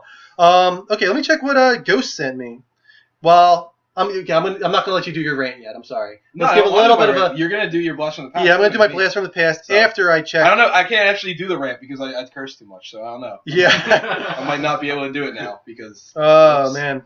Would you believe that? I'm not going to say it because I'm going to be viewed as a loser. Never mind. Okay, we got a. Okay. Let's see what this is here. This is from Ghost. I don't hear anything. I don't hear anything either. Not hearing anything. It's still on? Yeah, it's still on. So. Talk for a second. I'm going to see if I can fix this because it's supposedly intro music for us. Ghost is we play us. it at the end then. Okie dokie. Yeah, we can We close can it just out. use that as a closing. Say hi to Jason, Anthony. Hey, Jason. Oh, there it goes. This is from Ghost. Thanks, Luck the Beast. Thank you, Luck the Beast. Sounds like closing music to me. Yeah, I would say it's actually transitional music in the middle when we're doing something like maybe like one of our segments. Like this, when we're doing things like this. Ghost, this is transitional music and music maybe. Don't know about intro. Yeah, I don't think intro. I don't think end either. Sounds like Final Fantasy X. Sounds like Final Fantasy X. But all right, I'm gonna turn that off. Thank you, Ghost. Yes. One of our big supporters. Okay, blast from the past. Blast from the past. Actually, it's good that I set that up again because I do have some music from it. Why not? No one's gonna know what this is. It's a TurboGrafx game called Keith Courage and the Alpha Zones.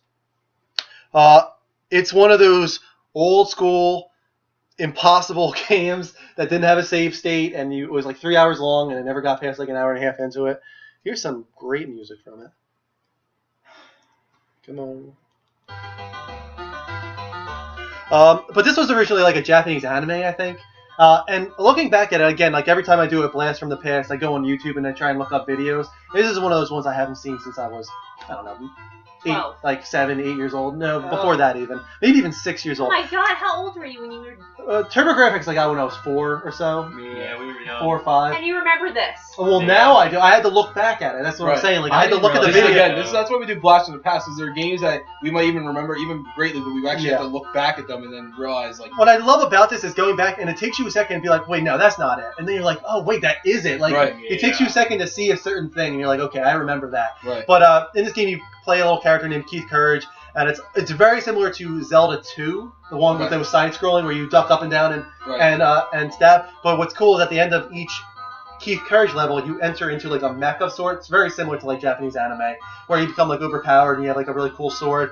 But what was so crazy about this game, really, is you had like 3 hearts, again, very similar to Zelda, and I think you have 3 hearts throughout the whole game now. And you get hit by an enemy, you lose a heart, but there's also like spikes and stuff. If you fall onto a spike, game over.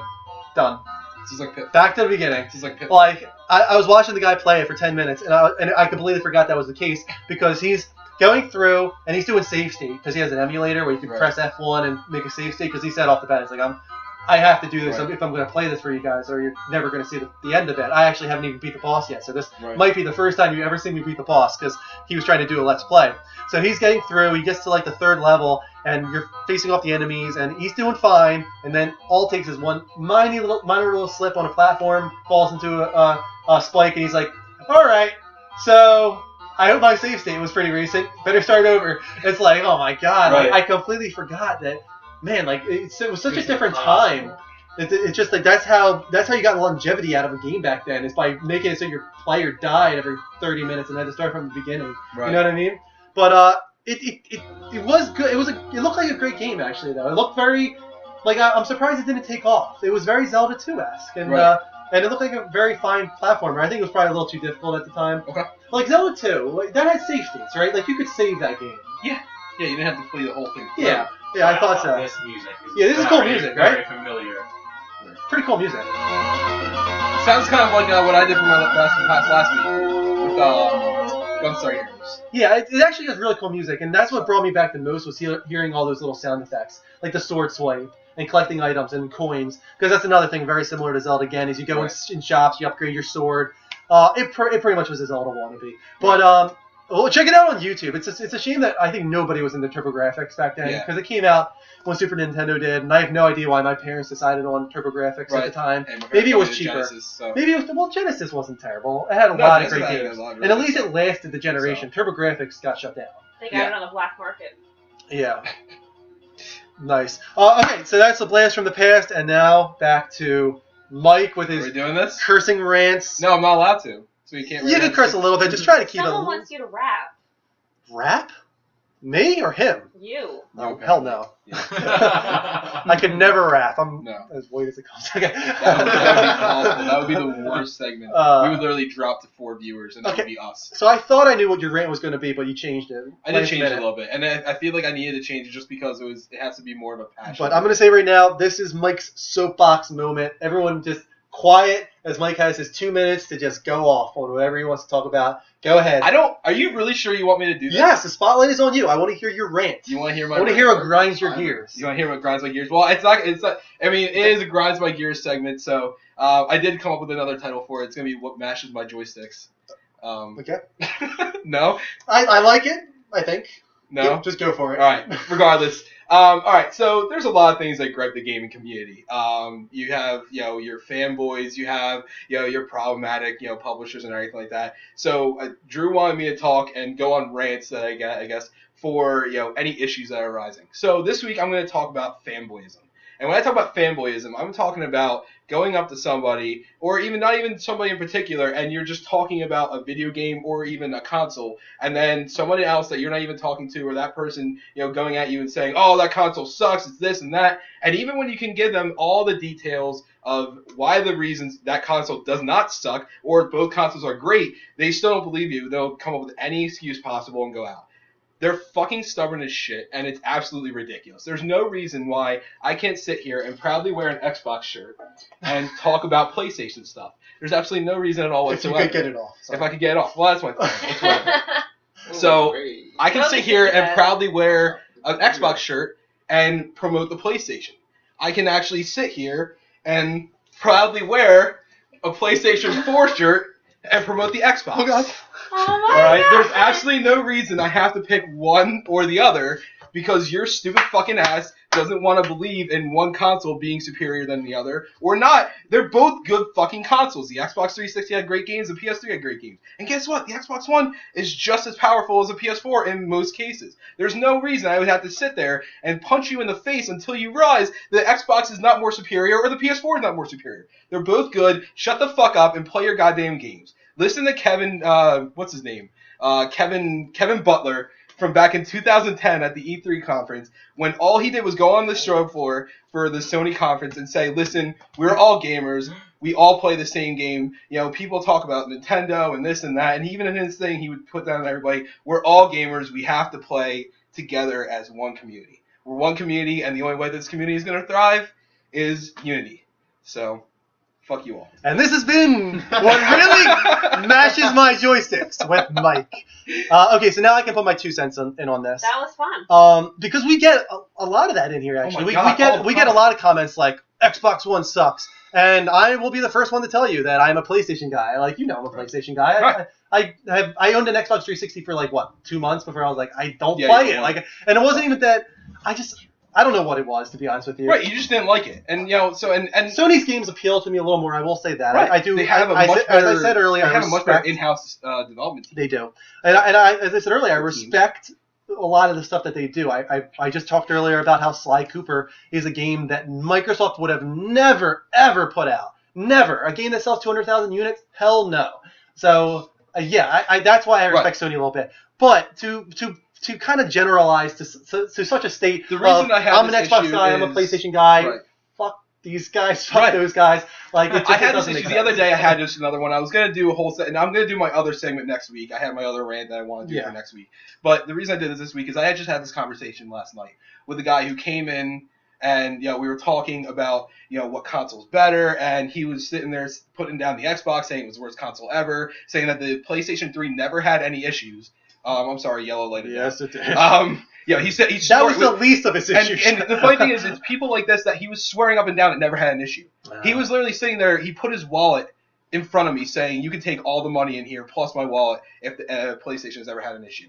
And I almost called you up.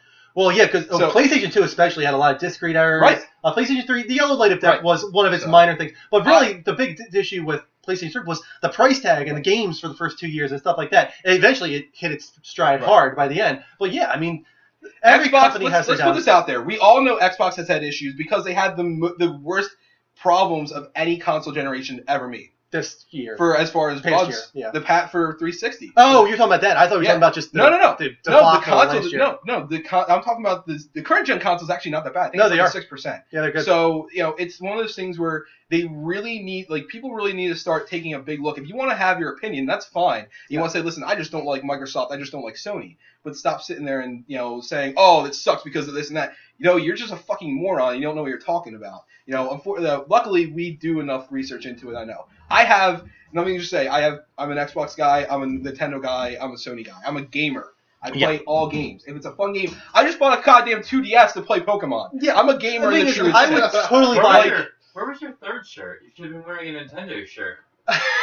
That is true. So I was like, how uncomfortable were you wearing? Yeah, I was going to ask. It actually wasn't that uncomfortable. I was surprised with how comfortable I was. Although Kristen did ask me at the beginning if I wanted to open a window, and I said to her, I'm not hot yet, but I probably will be fucking hot towards the end of this. That was a lot of layers.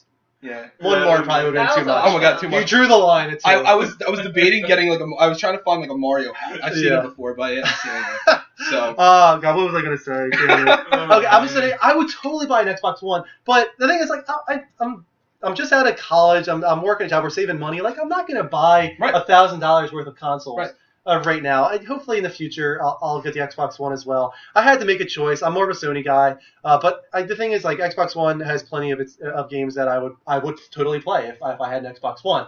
Just I don't have one, so I'm gonna be excited about the Sony franchises that I do think I appreciate a little bit more. It just fits me better as a gamer.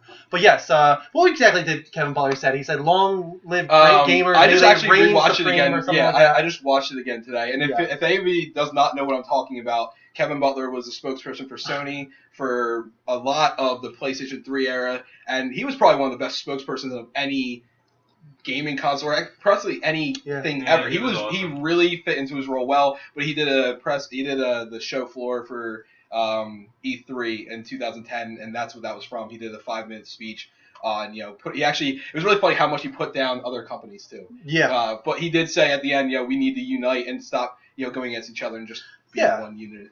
Yeah, and I think who else just said that? Now that we're talking about this is a great subject. Major Nelson also came out on Twitter, or maybe it wasn't Twitter, but he just kind of said we need to stop this with the fanboyism. Xbox One is going to sell a ton. Right. PS4 is going to sell a ton. They're both going to have great games. Fanboyism needs to stop. It's got to stop. It's harming our industry. The representation of it, the way people view it. It's kind of it's looked at as immature, and I think that this is one of the reasons. I also think that we just haven't gotten past that stigma yet of games being for children. But it doesn't help that we have such like fanboyism and insults that we see all the time on chat rooms like this. That is very much not exclusive to the gaming industry, but it's definitely unique. It's definitely unique. Only the gaming industry could make someone retire from gaming completely. Yes, which is unfortunate because he made one great game, and I'm sure Fez 2 from Phil Fish would have been another. He made great other game. games. That was his big one. Yeah, that was his big one. I hope he comes back. I really do. I know he did a lot of disservice to himself, but maybe he'll learn his lesson next time around and kind of stay out of the spotlight a little bit. Mm-hmm. But that's enough of that. We're going to move on to topic of the week. But before I do that, I kind of want to turn back on the controller really quick because I think we're going to turn this into our 15-minute recording for the week. You want to do that? Is that okay with you? Yeah, go ahead. So I'll be right back in 1 second. Coming right back to you. All right, you should see me now. All right. I have a request to do my Stephen Hawking. You have a request? Shout out to Greg. This is for you. I'm so glad we're recording. We're not recording yet. We're about to. I thought we were already. All right. So right when I press this, we'll go into our topic of the week. The reverse talking. Okay. Not what I wanted. By the way. Yeah, what's up?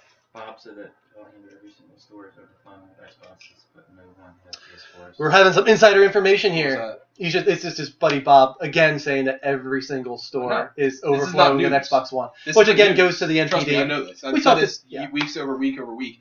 The Xbox One is readily available everywhere, whereas PS4. And now everybody all of a sudden, now that we say this, people are going to say, oh, my store has PS4. Congratulations, you have one special fucking store. Most stores in the general area, and we are in it. I don't care. I curse. It happens. I didn't say anything. But regardless, it's not available in most stores. In fact, you can't even order it in most places. Amazon doesn't even have it. So no, it does not, make it readily available. You just have one weird area. Okay. Why is that happening? Can I not share? Yeah, I figure if you're under 18 and don't want to. Okay, so we now started our video recording for our 15 minutes. I figured we'll do the topic of the week for our 15-minute recording. And this week, Mark has posted about it a ton of times. We're talking about our wishes and our dreams, no matter how unrealistic for this generation. Did you think up some beforehand? Or? Yeah, put them in right down in front of you. In a minute or two, I'm also going to open up the call line, and we'll take calls while we're also discussing this, because I feel like a lot of you guys probably have some big hopes that are going to come out this, or just as far as software or hardware or just anything really for this generation. I'll start off with my first one, Crash Bandicoot coming back to Sony. And it's funny, I almost put that in mind, but I was like, you're already going to talk about it, so we can both talk about it. Definitely. I mean, and it became like a dangling, carrot in front of us just because it was rumored for a while. I think he's just chewing on his bone. On the table? No. Table leg. But with it being dangling in front of us, with the that video with Crash Bandicoot coming back to Sony, and then the rumors of Activision taking it off their site, it was just like, oh god, it's so close. Give it to us. I just would love to see who they give it to. Maybe Sanzario, because we just talked about Sly Cooper earlier, and they did a great job with that old.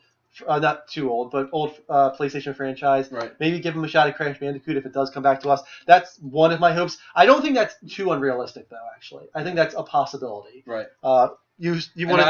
And I'll even continue on that just because I actually, and this will go into one of my points later on. But not only Crash Bandicoot, but other games like Gex and Croc and other platformers that actually were pretty good.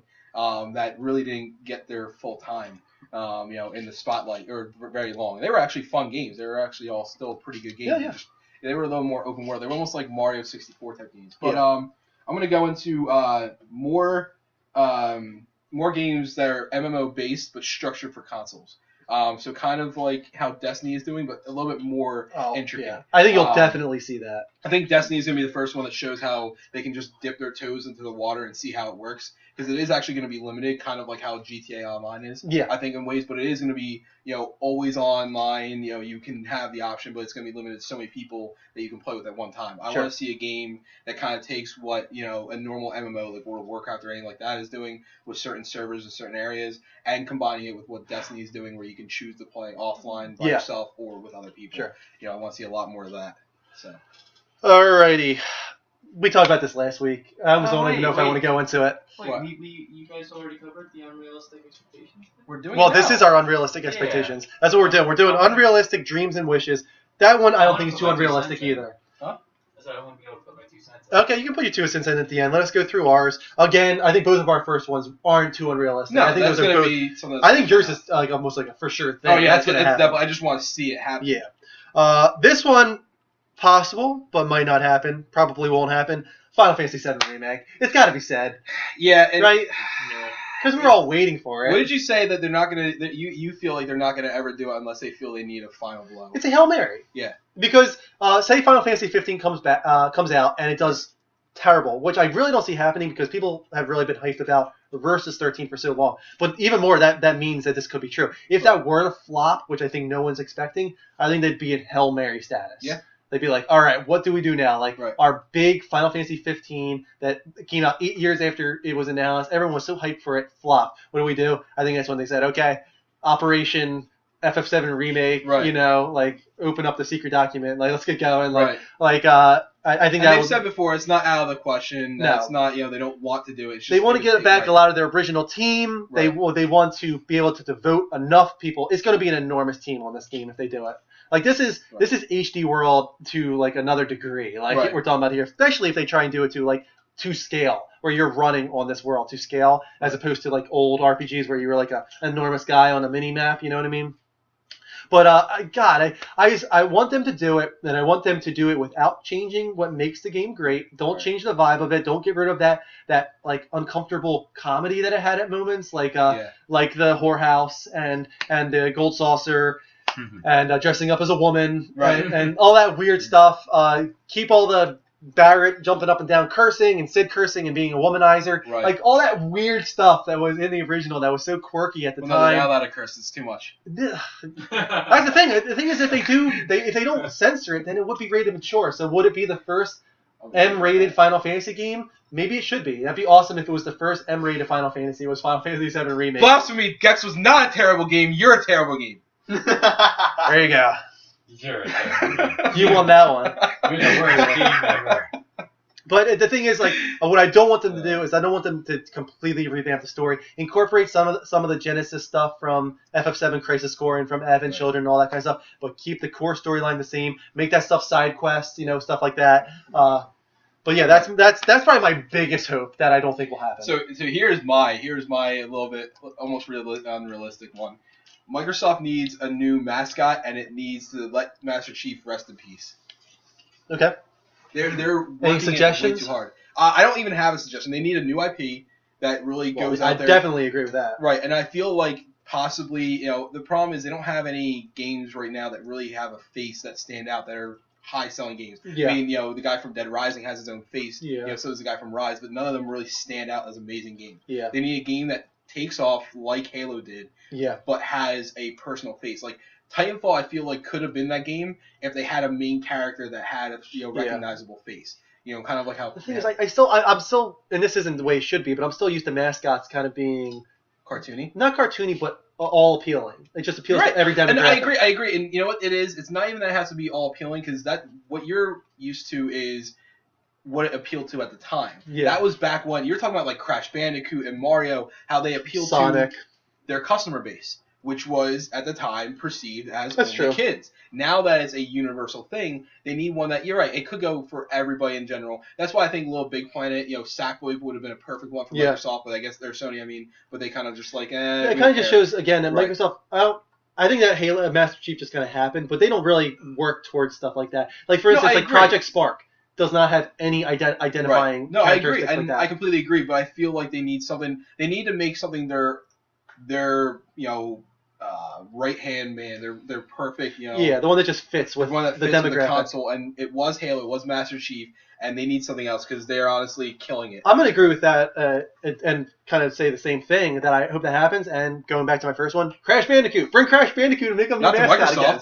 No, to Sony. Bring the Crash Bandicoot back I'm to talking Sony. about Microsoft specifically. And start doing like your old school advertisements with Crash Bandicoot dressed up in a costume. Like build on nostalgia. Do you remember those where he was dressed up with the microphone? Like that'd be kind of funny just to kind of call back to Crash Bandicoot. I thought was a cool mascot. I think I'm going to open up the phone lines while we talk from now on. Why don't you go to your next one? Let me just say it for you so that I can open it up. Your next one was about Nintendo Smarts Up. Okay. So this is kind of a little bit in combination with what we were talking about earlier tonight and what I'm probably going to go into talking about next week a little bit. Nintendo just needs to refocus its structure. And, their president kind of said it a little bit, but he also backtracked. There was another article. I couldn't find it off the top of my head, but he did actually backtrack a little bit, saying they're not going to change anything. They're going to, continue doing what they love, and they're not going to restructure at all, but they need to.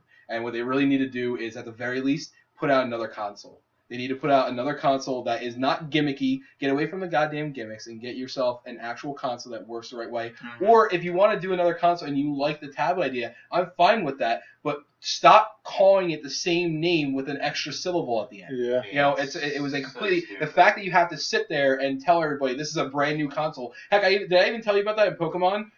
Where in Pokemon, when you go up to the console, it's a Wii U now, but it says, wow, it's a Wii U, and it's nothing like it basically says its own console. Oh my God, are you serious? They even plug it in there, and they did the same thing with the 2DS and the 3DS. They need to start thinking of the right words for their actual consoles and stop being creative again. Upgrade isn't one of them. No. Because they keep using that as if they think it's like a good word to use in their new advertisement. Upgrade doesn't speak to me. They need to...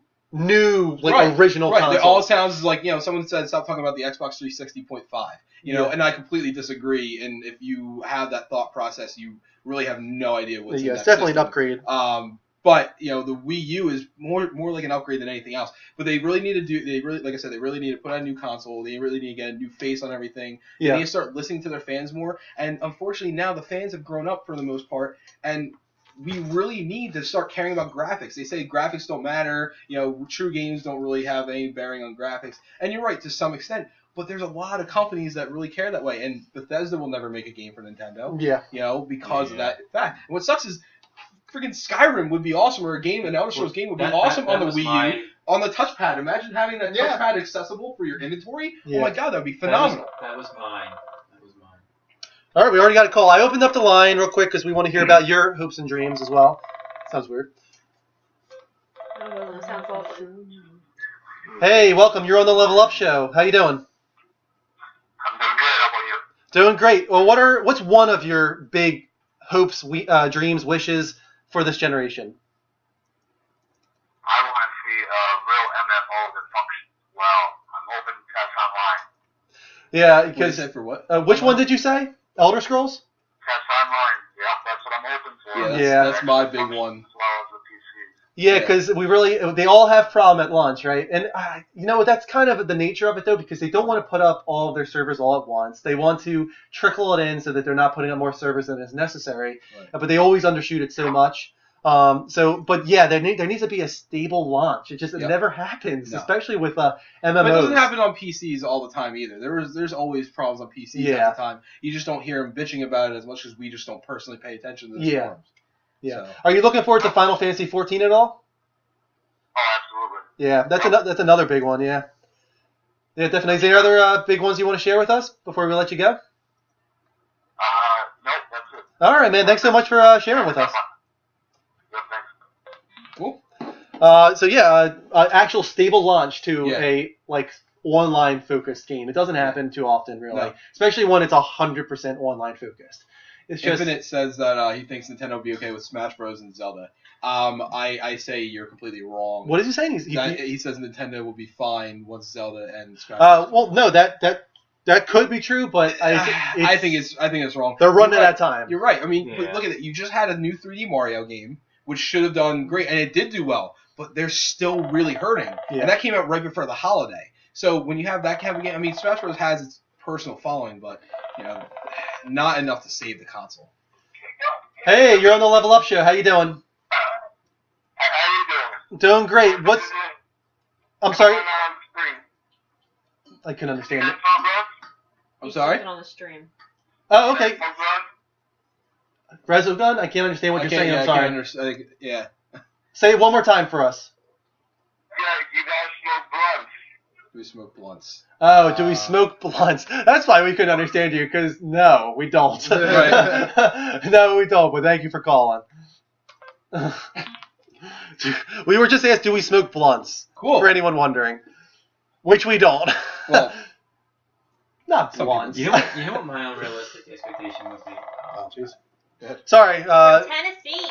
From Tennessee. Tennessee Titans. Hey, you're on the Level Up Show. How you doing? Hi, this is Jesse, Adult World, just calling to confirm your order of 2 large pink dildos. Why? No, we don't acknowledge trolls. Yeah, for some reason that was someone trying to act like they were delivering a pizza to us. They probably had to, like, you want it with extra sausage or something? I don't know. No. he said Adult World. Oh, okay. I thought it was pizza. No. Wow. I missed that one. Wow, you were completely off. I thought it was much more innocent than that. Oh, man. They're back tonight. Yeah. No, mine would be Sorry. never gonna happen. Hey, welcome. You're on the Level Up Show. What's one of your wishes for this generation? Okay. That was My easy. wish. People hanging up on us. Wow. But quickly, say what your expectation is. Okay. It would be an epic Elder Scrolls style Legend of Zelda where Link actually speaks. That would You want them to transform that franchise, I pretty really much. do. I really want them to transform it. It would be ballsy, that's for sure. Yeah. Big balls. Hey, you're on the Level Up Show. You're live. How you doing? Hey, Andrew. Hey, guys, this is Celtics fan, Jason. Oh, hey, Hey, what's up, Jason. Jason. What's up, Jay? How you doing? I'm doing good. How are you guys? We're doing Good. great. We're better now. Yeah, we're better now. What's one of your wishes for the generation? One of my wishes for the generation, for like console-wise or gaming-wise? Yeah, it doesn't Anything. doesn't Something even that's have to be happening. realistic. It could be Yeah. unrealistic. Just anything that you really hope happens. Super unrealistic. I don't even know if it would really be about gaming. I would wish people would actually treat people better. Yeah, in this world. especially in this industry. Yeah. That fits perfectly Yeah. with Mike's rant. Yeah, Yeah. definitely. I think the board kind of also speaks to this. The chat room. It's just Right. there's a lot of hate out there, man. It's the truth. Yeah, and it's sad too because it's so hard to find good people. And when you do, I really appreciate it, and I'm sure a lot of other people do. But it's very hard to run into people who are just respectful. And Right. that's why I enjoy your guys' show because all of you are having fun and you love what you're doing, and I just enjoy watching it a lot. No, that's good. Even though we curse too much. Yeah, I just thought because he says goddamn a lot. Now you gotta cut it out. The goddamn. Barely. No Lord's name in vain, man. No, stop with that. Is there anything else you wanted to talk about, Jason? Jason. Just wanted to mention that I just want to say thank you for accepting my friend request. I've seen that you've been playing Don't Starve a lot. And Oh, I yeah. sent you some messages and you actually talked to me, and I just think it's really cool that it's like more than just a TV show. It's kind of like a friendship. So I just want to say thank you very much. If you have them, and I don't know if you guys know this too. Me and Drew. Well, did you actually make yours as well? What? The number that they can actually text in during the week. Well, yeah. The thing is, I'm gonna keep this number active from now on, actually, for texting at least. So if people want to text me on the Level Up Show's number, you're perfectly allowed to do that, especially if you have suggestions or anything like that. And I have my own as well. I actually sent a message out, and I actually had a couple people text me back. Yeah. I know. Sorry. Yeah, Mike also created a Google Voice number because we want to start connecting with you guys more. Like you said, this is more like a friendship than a Jason, TV show. I feel like you're my friend too. Yeah, we definitely feel like you're our show, Jason. Now that we're on a first name basis. Yeah. There you go. Oh, well, thank you. I really appreciate it. I look forward to watching you guys every weekend. I wish you guys would do it more, but I'm happy with the Saturday night. You have a nice voice. Yeah. Kristen says you have a nice voice. But yeah, maybe we'll take that actually. I mean, if we get that a lot, maybe we'll try and do a little bit more. I mean, if you don't know, Kristen and I will be on tomorrow night at 9:30. We just kind of do like a follow-up show on Sundays where we let you guys talk to us more so than us talking to you. So if you want to join us again tomorrow at 9:30, you're welcome to, Jason. Yep. Oh, yeah. They should have more guys like you on PS4. I see a lot of negative stuff going on, and I leave that, and I can't wait to watch you guys because it's always something more positive to enjoy. All right. So, Well, thanks a lot, man. thank you for the comment, too. Thanks, That's like my point. I appreciate it. Thank you so much. All right, take care. Bye. All right, you guys have a good night. I'll be You too, man. watching. All right, Great. see ya. Thanks, Bye. bud. Let me turn this one. Wow. What an awesome dude. Greg from New York is trying to call. Hey, you're on the Level Up Show. How you doing? Hi, from Netherlands. I'm going to try calling again. I have question about Skyrim. I visiting United States. I will call back. Thank you. Wait, hello? Hang up. Why did you keep listening? I was so confused with that one. That was an interesting one. We're getting some interesting ones this week. Oh man. Just hang up. Jason had a nice voice. Oh yeah, Jason did have a nice voice. He's very pleasant guy, man. He is. He really is. I wish there was more people like you, Nice Jason. guy. Yeah, Just a love nice Jason. guy. Jason! Jason! God, what is the other kid's name? I don't remember. God. What was the other kid's name from Heavy Rain, guys? There was Jason, and who was the other one? But anyway, we have time here. Oh, no, we don't. I was going to say we could talk about ours for a second. Greg from New York is trying to call. Oh, well, maybe this is Greg. No, that's from Wisconsin. Oh, okay. Hey, you're on the Level Up Show. How you doing? Oh, pretty good. How about you guys? We're doing great. What is one of your wishes for this generation, no matter how unrealistic? Actually, I wanted to ask you guys, you know, with the Wii U kind of lagging behind the Xbox and the PlayStation, Sure. when the next systems roll around, how do you think Nintendo is going to, you know, compete with the Xbox and the PlayStation? Do you want this No. one? Well, I'll say what I want to say is I think that they are right in trying to separate themselves. I do think that Xbox One and PS4 kind of have their own battle going on. And Nintendo's smart to try and separate themselves from that and try and do their own thing. It didn't work this time. It worked with motion control since it was so new and innovative. iPad, tablet type stuff isn't new. People have been doing that kind of stuff for the last 4 years now. So I think that was a part of why the Wii U was a failure. The other was the marketing and the naming and whatnot. But I think that they need to catch up a little bit graphically, but they still need to do something innovative. They need to be original. They need to separate themselves. How about you, Mike? Thank God. Someone said the name. I agree. You know, to be honest with you, I haven't really bought a Nintendo system since the GameCube, and that was mostly for, you know, the exclusive. Sure. The Resident Evils.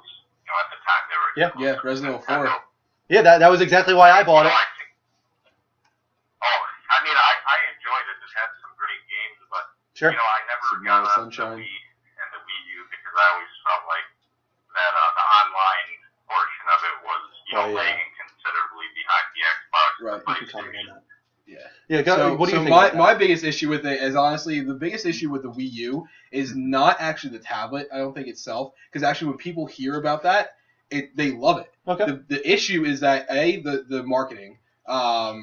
The marketing on it was awful. They have to now go out and say, oh, by the way, it's a whole new brand new console. Yeah. You know, so that's terrible. Plus, the online connectivity. They really undercut the online connectivity. And I don't know if you talked about it last week or if we didn't talk about it at all yet, but they even said the executives in Nintendo said, you know, someone brought up, you know, you guys need to have a more cohesive online community, online connection like the Xbox 360 does on the dashboard. And the exec said, well, that's actually a really bad example because none of us have ever used the Xbox. Yeah, I mean, so they have no idea how to do online. This whole friend coding thing. I understand you want personal safety for the kids, but they need to get away from that. That's the parent's job. It's not your job as a console maker. Just put parental controls in there. Do the little things that everyone Promote does. them. Promote the parental controls. You know how many people don't realize how many like their parental controls in game systems and stuff like that. So you know, it's.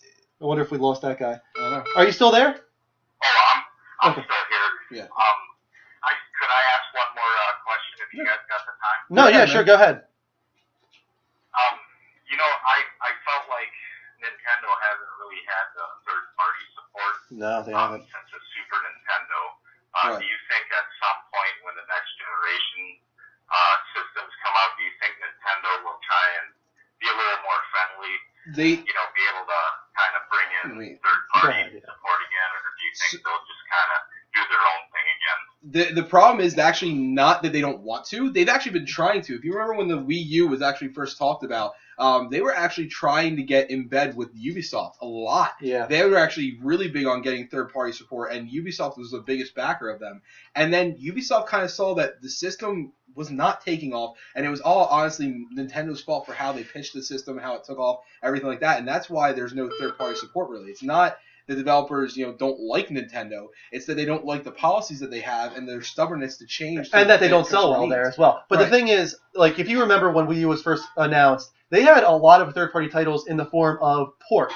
They had Batman Arkham City. They had Mass Effect 3. There was a few others as well. And the thing was, I think what happened was these people were porting over their games, and people had already played them. They didn't sell well, and the problem with that is, like when it comes to Nintendo, developers are very scared. Yeah. Like, the moment their game doesn't sell well on it, they're like, all right, well, there goes that. So Mass Effect 3 came out. Batman Arkham City came out. They didn't sell well, and then they abandoned ship just because those games didn't sell well, which probably wouldn't have sold well no matter what. It's just that there's a fear when it comes to Nintendo because their first-party titles do so well. They dominate the platform. Right. The third parties have a really tough time pushing themselves into that huge range of great Nintendo first-party titles, and they kind of just get thrown to the side. And it's tough for Nintendo to get rid of that stigma. It happens every generation. They come out at E3, they say, "Oh, we're doing third-party relations completely different this time. You guys watch." 2 games release from each developer, and then each don't sell that well because they're buying Mario or Metroid or Zelda or Star Fox or whatever, and then the third party is abandoned. So, to be honest with you, my opinion is it's not going to change. No. I don't think it's going to change. I think it's going to be first-party Nintendo all the way. That's the people buy it for those first-party games, and that's why, honestly, I would hope that this is one of my hopes and wishes that they go third-party. I know a lot of people have a problem with that, but why? We still get all the great Nintendo titles. They don't do anything for us otherwise, really. Stay portable. Stay portable.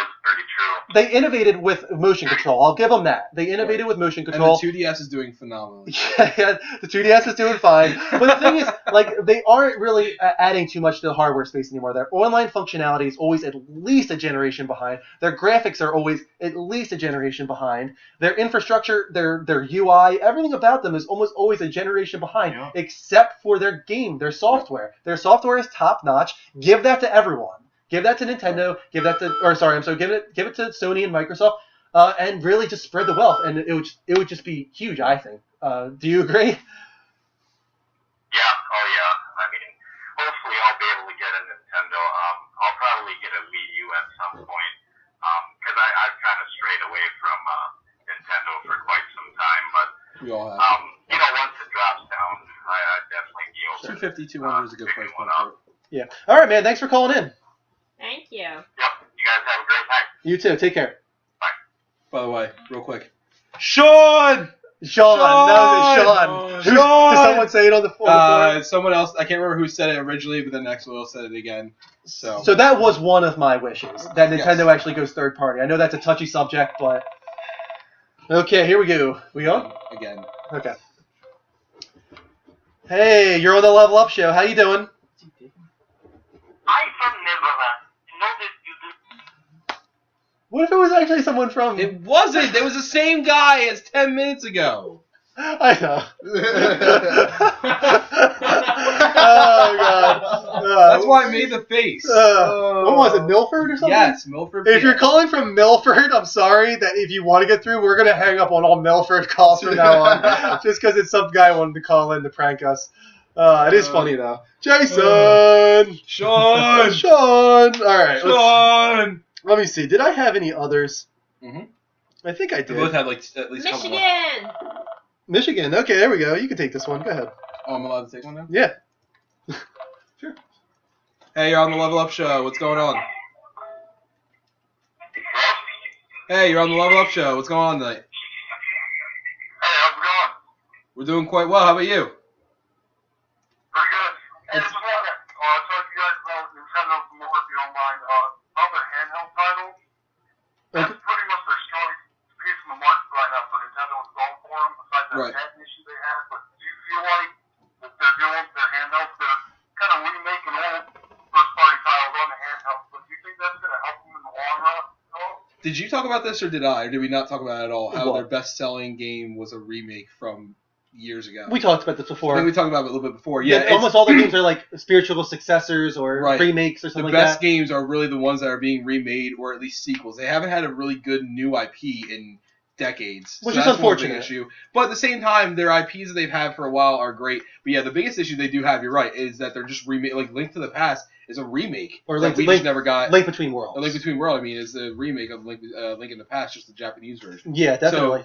So I think that's going to hurt them a little bit. I do think they need to focus more on their new, either at least revamping their old IPs like the Mario and the Super Smash Brothers that's coming out, but also possibly looking at new stuff. Stop remaking the stuff that we do, release that at the same time. Like if they released, like another Zelda game at the same time that they released A Link Between Worlds, the sales would probably be pretty darn good. And the thing is, I was just going off about how they should go third party, but that doesn't mean they should get rid of handhelds. No, because their handhelds. No. Well, I mean, we just talked about it. 3DS is the top selling hardware of December with over 1 million units. So their handheld is still way ahead of everyone else. I could see Sony quitting on handhelds as well, so Nintendo will go back dominating that market. So if they do decide to go third party with standalone consoles, they could continue doing their some exclusives for their handheld devices. Yeah. Right. Do you think they should be more consistent with their titles? Because we haven't seen a Zelda game or a Metroid game in a while. That their software is what leads to them. Do you think if they consistently come out more titles like that could really help them? One issue I have right now is where the hell is Star Fox and Metroid for both the Wii U and even the 3DS? Yeah. I mean, the 3DS had the Star Fox game, but it wasn't really all that good. So I can understand not doing that. But where's Metroid on that system? Where's a new Zelda? Here's the issue, I think, is that they're spread very thin. Right. They've got a handheld and they've got a platform, and they've got no one supporting them from the third party. Right. So pretty much it's their first party studios developing games for handheld and home console, and they're spread very thin. Yep. And they don't have a lot of development guys to go around. And I think for that reason, you're seeing a lot of their big stuff on handhelds because they can put smaller teams there, which is making the Wii U lack even more in first-party titles. This affects them. Them not having good third-party relations is making it very tough for them to release things quick enough. They're going to have these little lulls and hiatuses where they don't have their big first-party titles coming out. This is their weakness, I think. Yeah. Yeah. Thanks for calling, man. So, next PS4 now, what do you guys think of the spring lineups? Into the second phone looks pretty good. Yeah.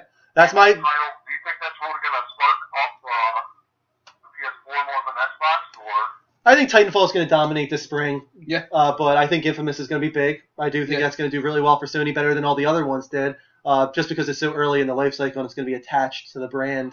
Sorry. Go ahead. It's just something that you said. I'll do that. Yeah, but I'm also really looking forward to Drive Club, and I'm looking forward to Outlast next month, and whatever other little indie titles come along, because Don't Starve is awesome so far. I'm really, really enjoying that, and that's a PlayStation exclusive right now. It's also on PC, but it's also only on PlayStation. So hopefully they keep that kind of stuff going with The Witness and any other of those little smaller titles that I'll really enjoy. Yeah. So, awesome. Yeah, thank you for calling, man. Cool. Have a good night. Bye. I'm sorry that everyone can't get through. We have a lot of... We need to start... Jason! So, we... Jason! Jason! Yeah, come on. We just... Yeah. If we don't get to your call, we're sorry. We gotta kind of try to cut these calls a little short so we can get to everybody. If we cut you off, I'm sorry, but we're trying to get to everyone. Hey, welcome to the Level Up Show. You're live. Hello? Hey, how you doing? Do you have any comments?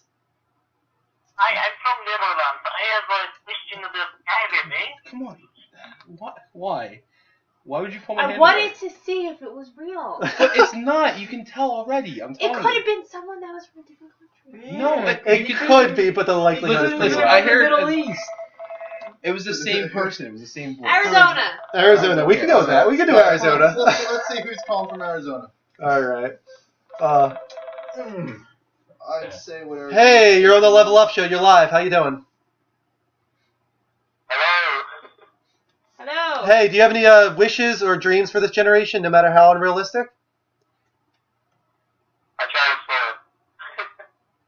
to I'm sorry. What was that? What was that? I couldn't understand you.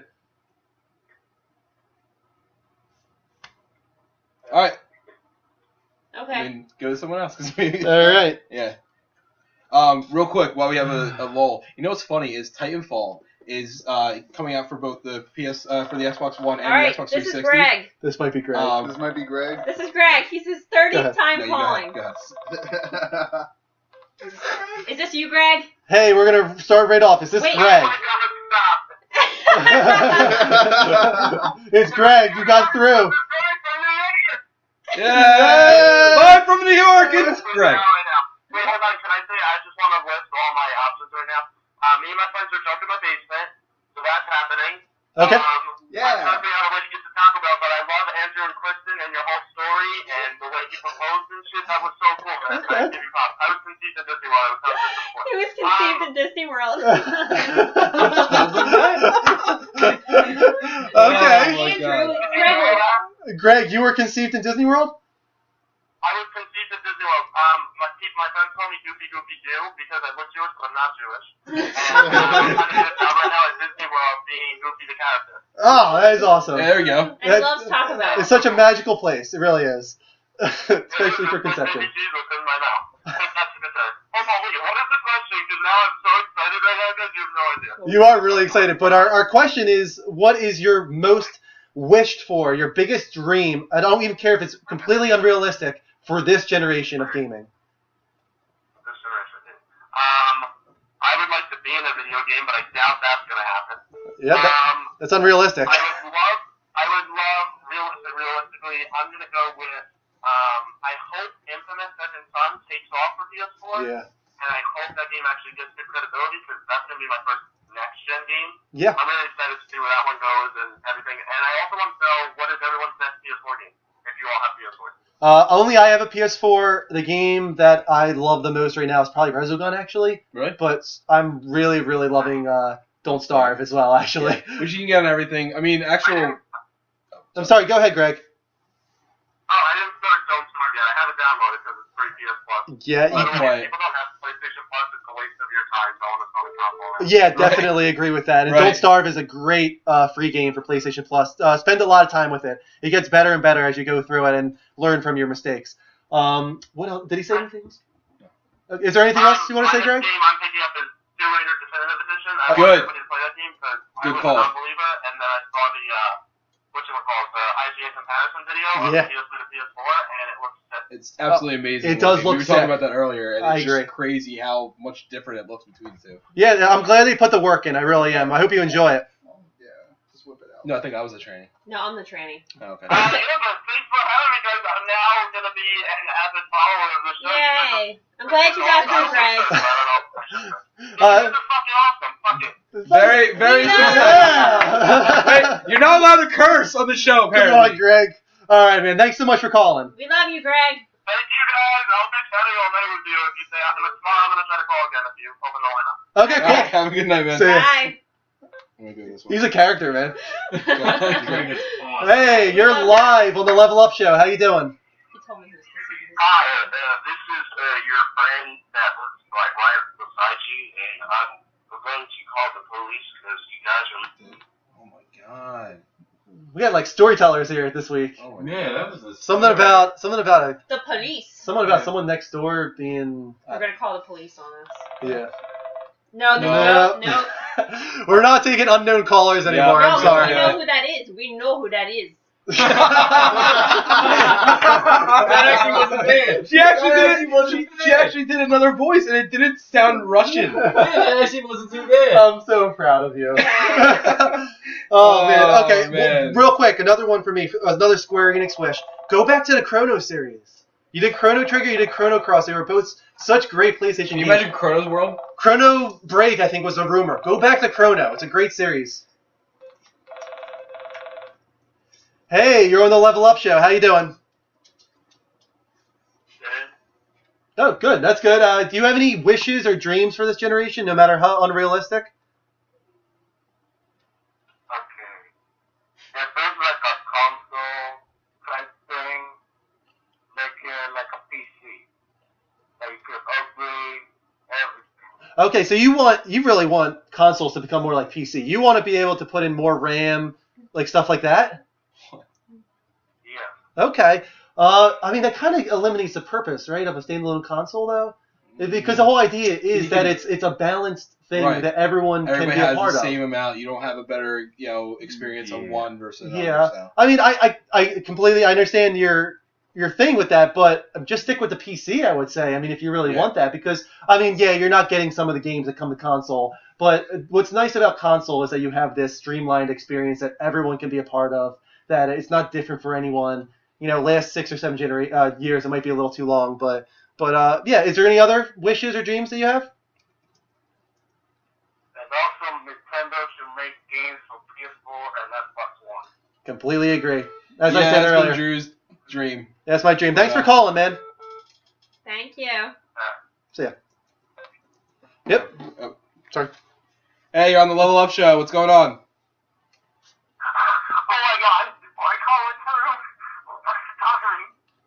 I'm sorry, what? What was that? You sound excited, but we don't know why. Go ahead. Am I actually on your show? Yeah. Yeah, you're live right now. Oh my god. So how many PS4 games do you have? How many PS4 games do I have? I have, I guess, if you count all the downloadable stuff, I have like 6, I guess. Yeah. I mean, if you want to know exactly, I've got Knack, I've got Resogun, I've got Assassin's Creed, I've got Killzone, I've got Contrast, I've got Don't Starve. Oh my god. Traded my shit. What do you have? Do you even have a PS4?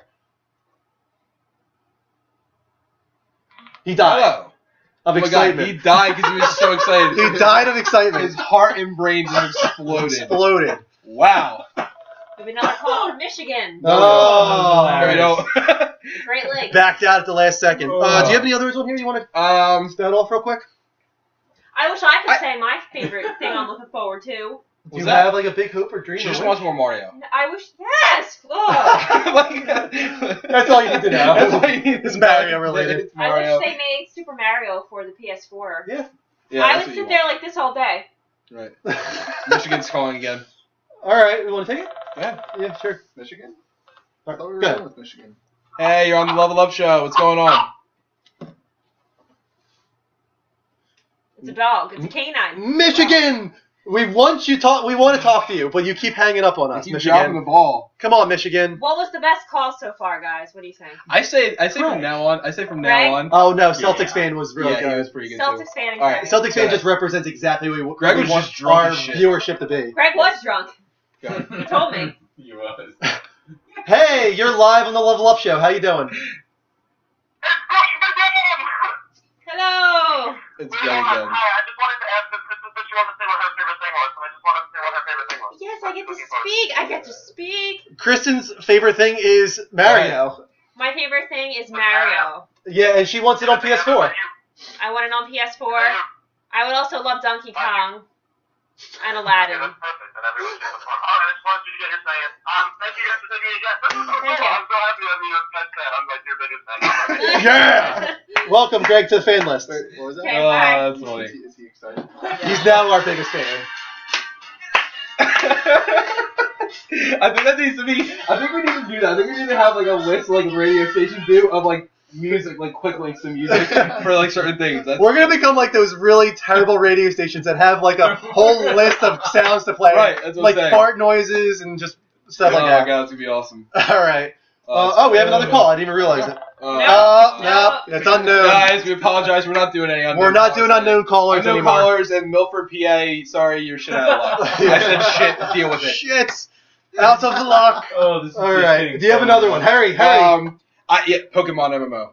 They have the potential for it. I They have definitely the agree with potential, that. and I think this is something that could really help Nintendo. And I think if they want to do a realistic examination of their company and how it's going, expand their friend request bullshit policy that they have now, make it a little more free, and make an MMO out of it. I'm sorry. I completely agree.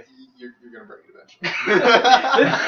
I keep hitting his laptop. Like I talk with my hands. I'm sorry. You're gonna break it eventually. Am I Italian? Okay. We're both Italian. I'm Italian. But yeah, so no, that would be phenomenal. Imagine being I able to completely go agree. something. I can come up to you, challenge you to a Pokemon duel. Taking my Pokemon. Right, and we can bet anything. It's kind of like Yeah. pink slips for cards. We can either bet money or the cards themselves. Iowa. We got Iowa. Okay. I'll take it. I'll Sorry. talk next time. Oh, no, you- I said You I got swiped it. and then I pressed it. God damn it, Drew! Sorry. Iowa! Call back again. Call us back, Iowa. Mike messed up. Anyway, Twisted asked me actually what my favorite game is. Honestly, my favorite game so far has been Dark Souls. Yeah. There we go. All right, Iowa. Yeah, nice. He's back. Unrealistic expectations. All right, I'm Dark Souls for PS4. Oh, it would Big be so wish. cool. There you Right. go. Big wish. Never gonna happen. Welcome, Iowa. You are on the Level Up Show. How you doing? Pretty good. This is Ghost Games, by the way. Oh! Ghost! Hey! Daryl, welcome. This is your first call. Is this your first call? He's No, called he's multiple called times. before. What are you Yeah. talking about? No, I'm sorry. You've called before. What's up, Ghost? Well, honestly, I'd like to see you guys have the show going on like during E3, you guys be really good and everything, and because E3 is going to be a blast. Yeah, definitely. I completely 100% agree. So an E3 show live during I was the actually show. trying to get us tickets to PAX East. Okay. I could not obtain them at this point already because it's way too We'll late. be there in spirit through We the could be Level there in Up spirit, Show. But I definitely do want to attend more conferences and stuff like Yeah. that and actually get like live on the actual scene type The thing is, stuff we going need to actually have inside information if we're going to actually be informative at some point. Right. So we need to get to that level, which probably this is another unrealistic hope Right. wish. Another unrealistic hope and wish that the Level Up Show actually gets on the inside Yeah. of companies. I completely agree with you, Daryl. Well, you haven't really said though what your big wish or hope for this generation Oh my is, God. Oh, sorry. Right now, I would say Elder Scrolls Online. I hope they do well. though. Okay, yeah. Not unrealistic. That definitely could do really well. World of Warcraft, I know World of Warcraft will probably never be beat. Okay. I would like to see World of Warcraft like. Yeah. Sorry. I would like to see World of Warcraft refresh actually and start over with like no more expansion packs. Just I feel start bad. fresh. I feel bad for whoever's calling Tennessee. They've called like 7. Oh, you know what, Ghost? We're gonna let you go because someone from Tennessee really wants to call us. No, we love ghosts though. Okay, Take care. Oh God. how you doing? Call from unknown caller. To accept, press 1. To send a Welcome, Tennessee. You are live on the Level Up Show. How you doing? Hey, bro, is this that Level Up show? This is the Level Up Show. Yep, you're right. Dude, that's what's up. I'm turned up right now. Dude, I'm like, whoa, dog. Like, seriously. Nice. Dude, what kind of games you got, dude? What games do I have? I have I've got Knack. I've got Assassin's Creed. You got that Gamebox 360? Alright, now it's getting me. I'm gonna say no. End it. We have a question about Turek and Conker's Bad Fur Day reboots. Yeah, I was Alright. saying, that's what I was actually kind of getting excited Turk. about. I like how she says Turk. Yeah, a Turok It's Turok. reboot would be absolutely know that. phenomenal, but if they did it the right way, they already have 2 Turok games that were terrible. Yeah, it's the true. last 2 were awful. Like, We need more dinosaur games. I said this before. I'll say it I again. said that in chat too. More dinosaur games. I think it might be the same guy who's no, calling that back. was No, that was that Tennessee. was someone else. That was the Okay. Tennessee number. Hey, you're live on the Level Up Show. How you doing? Hey, guys, how are you guys? We're doing great. How you doing? I'm doing great. This is Goddamn Batman. Oh, nice. Oh, Goddamn cool. What's Batman. wrong, man? Love your name. Although some people don't like goddamn. But go ahead. What's your wish or dream for the generation? Actually, I was hoping that with the whole PlayStation Now thing being announced, Yeah. that maybe in the near future we might get just play games through the TV. Yeah. Well, and that's what actually you're going to be able to do with the PlayStation Now system. It's not going to be How it's going to work, right, we don't how know it's going yet. to work, we don't know. It's going to be all on their server. Supposedly it runs fine, but you're going to be able to play PlayStation 1, 2, and 3 games through your TV. So like certain Sony Bravia TVs, probably their higher end ones, you'll be able to get the controller for it and actually play the game right on the TV without a console. I mean, our hope right now is that the PS4 controller will be Bluetooth compatible with their newest Bravia TVs, and all you'll need is the PlayStation 4 controller, and once the games are streaming to your TV, you can just play them that way, you know? Yeah, that's just amazing, and so hopefully TVs will come packaged with just controllers and Yeah, exactly. games straight out of the box. I completely agree with that. I could see Sony doing kind of a Right. thing where You get a Bravia TV, it comes with a controller, and it comes with 1 month for free to your PlayStation Now or something. It's not going to be current gen games. You're never going to get something where you have like the most current, like right now. You're not going to be able to do it with PS4 games or Xbox One games. Yeah, obviously they want you to buy PS4. Right, they want you to buy the system, but you'll be able to do the other games. And PS3 is still a current gen console. Kristen, you're really creeping me out. It might even be, Vita too, though. Very fun. I'm just you might even get Vita games on PlayStation Now, streamable to your TV. It might not look very good because the resolution will be so upscaled, but that's potential right there. Thanks for calling, man. Yeah, no problem. You guys are great. Thanks, man. Take care. Have a good night. Call from unknown caller. To accept, press 1. Risky click. Hey, you're on the Level Up Show. How you doing? Hey, what's going on? This is Scorpion. Oh, hey, what's going on, man? How you doing, man? Pretty good, pretty good. How you guys doing tonight? We're doing excellent. We want to know what your wish or dream, no matter how unrealistic, is for this generation. Honestly, I just want more of you guys, more of the Level Up show. You guys are an awesome show. We can do that. Yeah. Oh. Yeah, we can definitely get that done. I'd love to hear from you guys, honestly. A lot All right. more. I'm not, the games that I'm playing right now are just, Black Flag, Battlefield 4, Don't Starve, like you're getting into right now, Andrew. Yeah, it's great. I love it. There's so much potential for this generation with this stuff, with the streaming and the Twitch and the connectivity and the social relationships. It's going to be a cool generation. I say our fans petition Sony to get us to be part of the official stream. Official stream? Yeah. On Twitch or This is what they'll on say. PlayStation. We should just be at the top of the list At the all the top of the list time. all the time. Yeah, right. Sure. Well, thank you so much, man, for the kind words. No problem, man. You guys are a good show. I enjoyed watching you guys. And quick shout out to Mike, dude. I love when you took your shirt off. I apologize for cursing too much. Yeah, I apologize. Man, it's all good. I didn't care. I was laughing my butt off. Oh, I know. No one usually cares. This is the first time I've ever gotten told to stop cursing. Yeah, so. don't expect that every week, bro. Yeah. I don't think we want to see Mike strip every week. I'm thinking, like, is this guy hot? I mean, I was thinking the same thing. Yeah. All right, man. Thanks so much for calling. Thank you. no problem. You guys have a great night. You too. Take care. Some nice people. Yeah. Well, the thing is, we're good establishing a little bit of a fan base now. And It's so nice. it's getting late, and we completely forgot to announce our contest. Yeah, Yeah, I we forgot to even talk about it before the show, even. Yeah. So Ghost has something to when give away we also. stop, I'm gonna Shut down the Google Voice right after this one. Yeah. This is gonna be our last call from New York. right now. New York. Hey, you're on the Level Up Show. You're live. How you doing? Hi, Emma. I don't see myself. I on the screen. I didn't see your face. Okay. Hey, man, what's your biggest wish or dream for this generation? So, like, next gen? For PS4, for Xbox One, for Yeah. Nintendo Wii U, even. PS5. I think,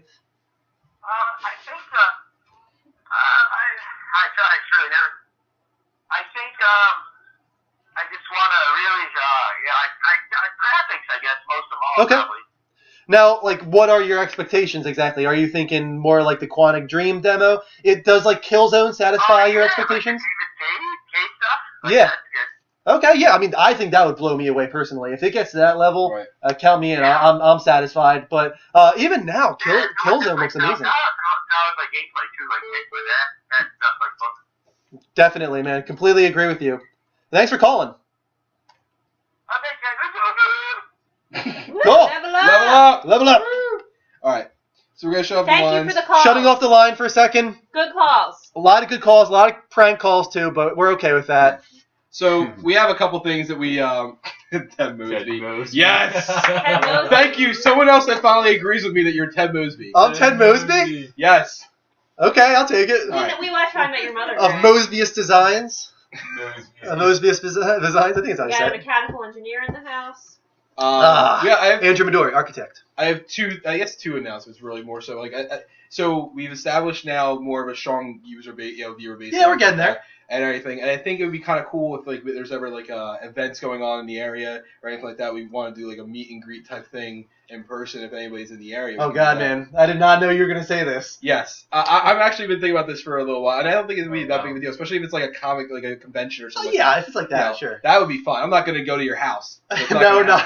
So no, we don't want you coming here either. I'm talking to like for instance, if there's something going on in the area, there's a festival going on or anything like that, sure. We could do that. So if there's anything going on in the general area and you guys, we're in the Philadelphia region. Yeah. Yeah. If there's like for instance, PAC East, I know we can't do that, but if like a gaming convention comes up, maybe we could kind of have like just like a little bit of a level up showing there. Right. Eventually. We could just go. Yeah, we could. Eventually. Maybe. Yeah. I mean, this year's PAC East. If we can get this to take off a little more than it is, we're not to that level at all yet. But if we can, if you guys can spread the word and help us out and direct people to our podcast and to our YouTube archives and get people to watch the show either through Twitch or through PS4, that kind of stuff could help us enough to the point where we could have a little bit of a better showing. Right. Which one will email you if you're on? I'm sorry, what are we talking about? If someone friends you on DRM1788, will they get an email saying the Level Up show's on? No, if you want to have an email saying the Level Up show is going live, you want to heart us on twitch.tv/the-level-up show. You know what, though? If they do that, we can actually do that. You can create a folder. Mm-hmm. We can do that. Yeah, we can do that too. But honestly, the easiest way to do it is adding us on Twitch. Yeah. And adding us on Twitter. Yeah. But if you want that, I guess if you really don't have, you're watching us on Twitch unless you're watching on your PS4. Yeah. But you should definitely add us to watch every week. The thing is, if you are friends with me on PlayStation at DrewM1788, you will see in the feed that we've gone live, but you won't get like an alert. So if you really want like an alert to your email saying Level Up Show is going live, heart us on twitch.tv/the-level-up-show.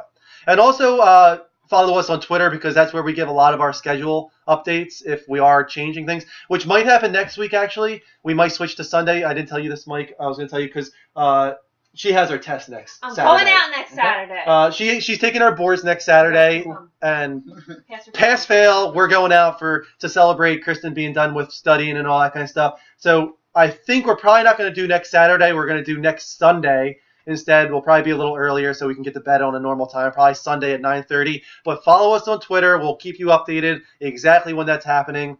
But yeah. And then contest.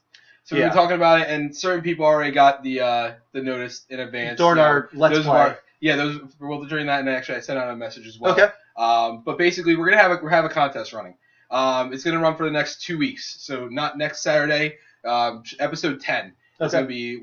We even said a little bit. We kind of made a joke how it's gonna be our big episode. Yeah, episode 10. We've reached 10, a new milestone. Right. So it's gonna be a user episode. So there's gonna be a couple contests or anything like that. And next week we're gonna tell you about episode 10 more in detail. But in the meantime, if any of you out there can draw, and more so, I'm gonna give you a big hint and help you out right now. We really like pixel art. We really want a good representation of the four of us in the Level Up Show form. Meaning, what do you think represents us? Andrew, Kristen, Mike, and Mark. Just to be clear, because we're the core members of the Level Up Show. Right. So yeah, if you could do like a really cool pixel art representation that fits with the Level Up Show, something that revolves around gaming. Yeah. Something that's gaming related that really encompasses what we are. Or even it's just like a goofy idea. We already have our idea. Yeah. And I know if someone actually encapsulates this into their drawing, you're gonna win immediately. Yeah. I'm not gonna say what it is. I already give you the hint of pixel art, but it doesn't have to be pixel art. It's just that would be pretty cool if someone could do a really cool pixel art representation of us in like a Level Up environment, like RPG style or something like that. And there will be prizes. Cool. It's not like you're going to be doing this for absolutely nothing just so you can get a shout out on the show. First of all, you'll get your art out there. We will plaster it. We'll plaster it all over Level Up Show. If we eventually have T-shirts, your art could be on our T-shirt. We'll give away. We might give away a game to you. We might give away a PlayStation Plus subscription. Right. We'll see. But whoever wins is actually going to get their choice. We're going to have a few options for whatever console systems, whatever you have. You're going to get an option of what you want to choose for. But we're actually going to take care of you if you get this. Another thing I want to say, and I don't want to take this away from Ghost, because Ghost, you're still welcome to try this out. But we're looking for intro music. We really are. We're looking for intro music. We're looking for closing music. We're looking to segment introduction music, whether it's what really mashes my joysticks or weekly update, anything. We're looking for cues. Musical cues for us to use during our show. So if you have any experience in that kind of stuff, something that really feels gaming focused, like for instance, if it was like an intro music, it could be like dubstep mixed with a little bit of like old school MIDI file gaming music and PlayStation like UI tunes, Xbox One UI tunes, all mixed together to make a really cool intro theme. If anyone has really cool experience in that kind of stuff, we're not telling you to, obviously, but if you feel, inspired, you could do something for us, and we'll play it on the show every time we start up. It'll be our intro music. So this, and also we might give you a prize. So this is the kind of stuff we're looking for help here. We're not gonna lie. I mean, the shirt is really, we don't need help with that. We can. Yeah. You're an artist, you can do it, but it's just one of those things where I want the viewers to feel more involved in the show too. We want you to feel like you're part of this. We have a following now.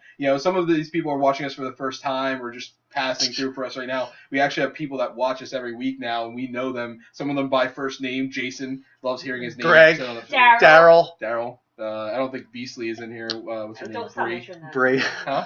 She I don't know if she really supports us. She told us she was our #1 fan, but she hasn't been back. No. Yeah, she was. She was here for like 10 minutes. Ghost has something to give away. Yes. Oh, God, really? Again? Ghost has something to give away, yes. Ghost, what are you giving away this week? Dun, da, da, we're giving away... So while he's doing that, we're I'm going to go grab my PlayStation Plus. It's nothing extremely special, but it is something.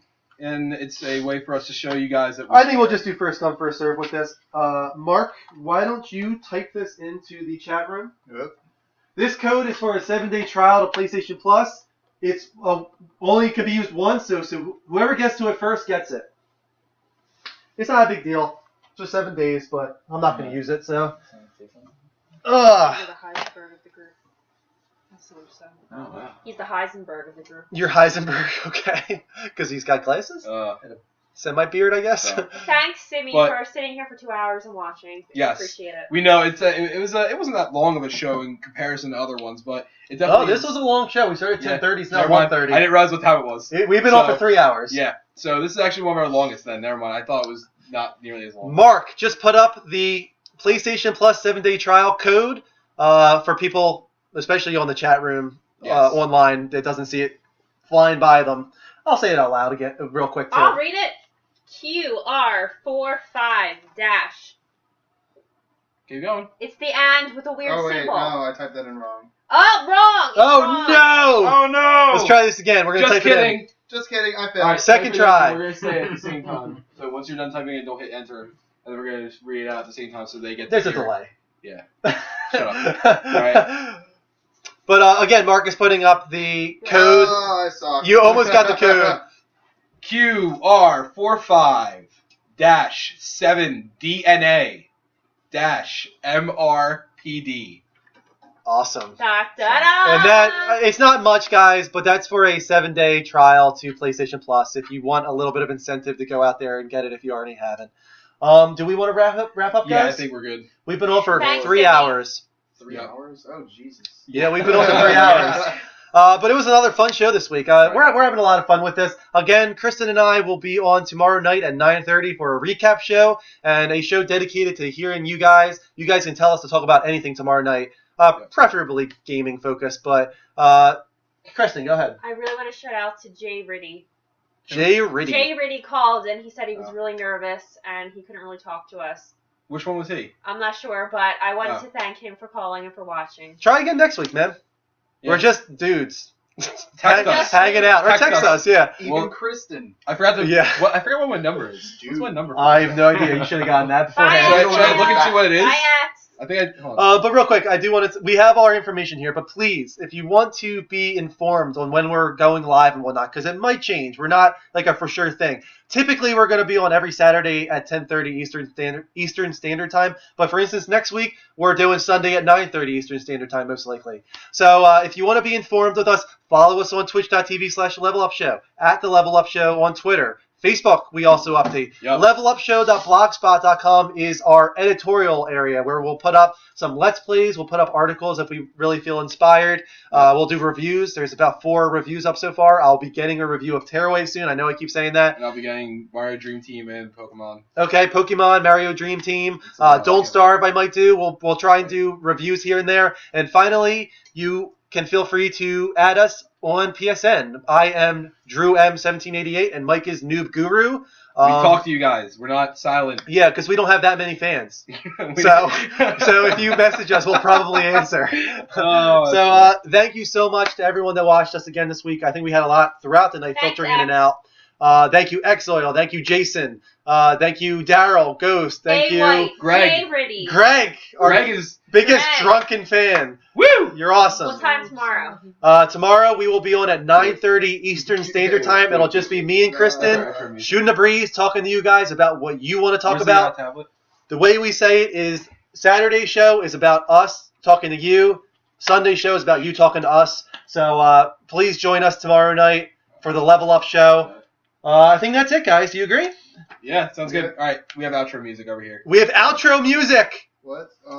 Do we? Are you good? Can I find it? Wait, Ghost has something to give away. I'm so excited. Awesome. Have a good night. Have a good night, guys.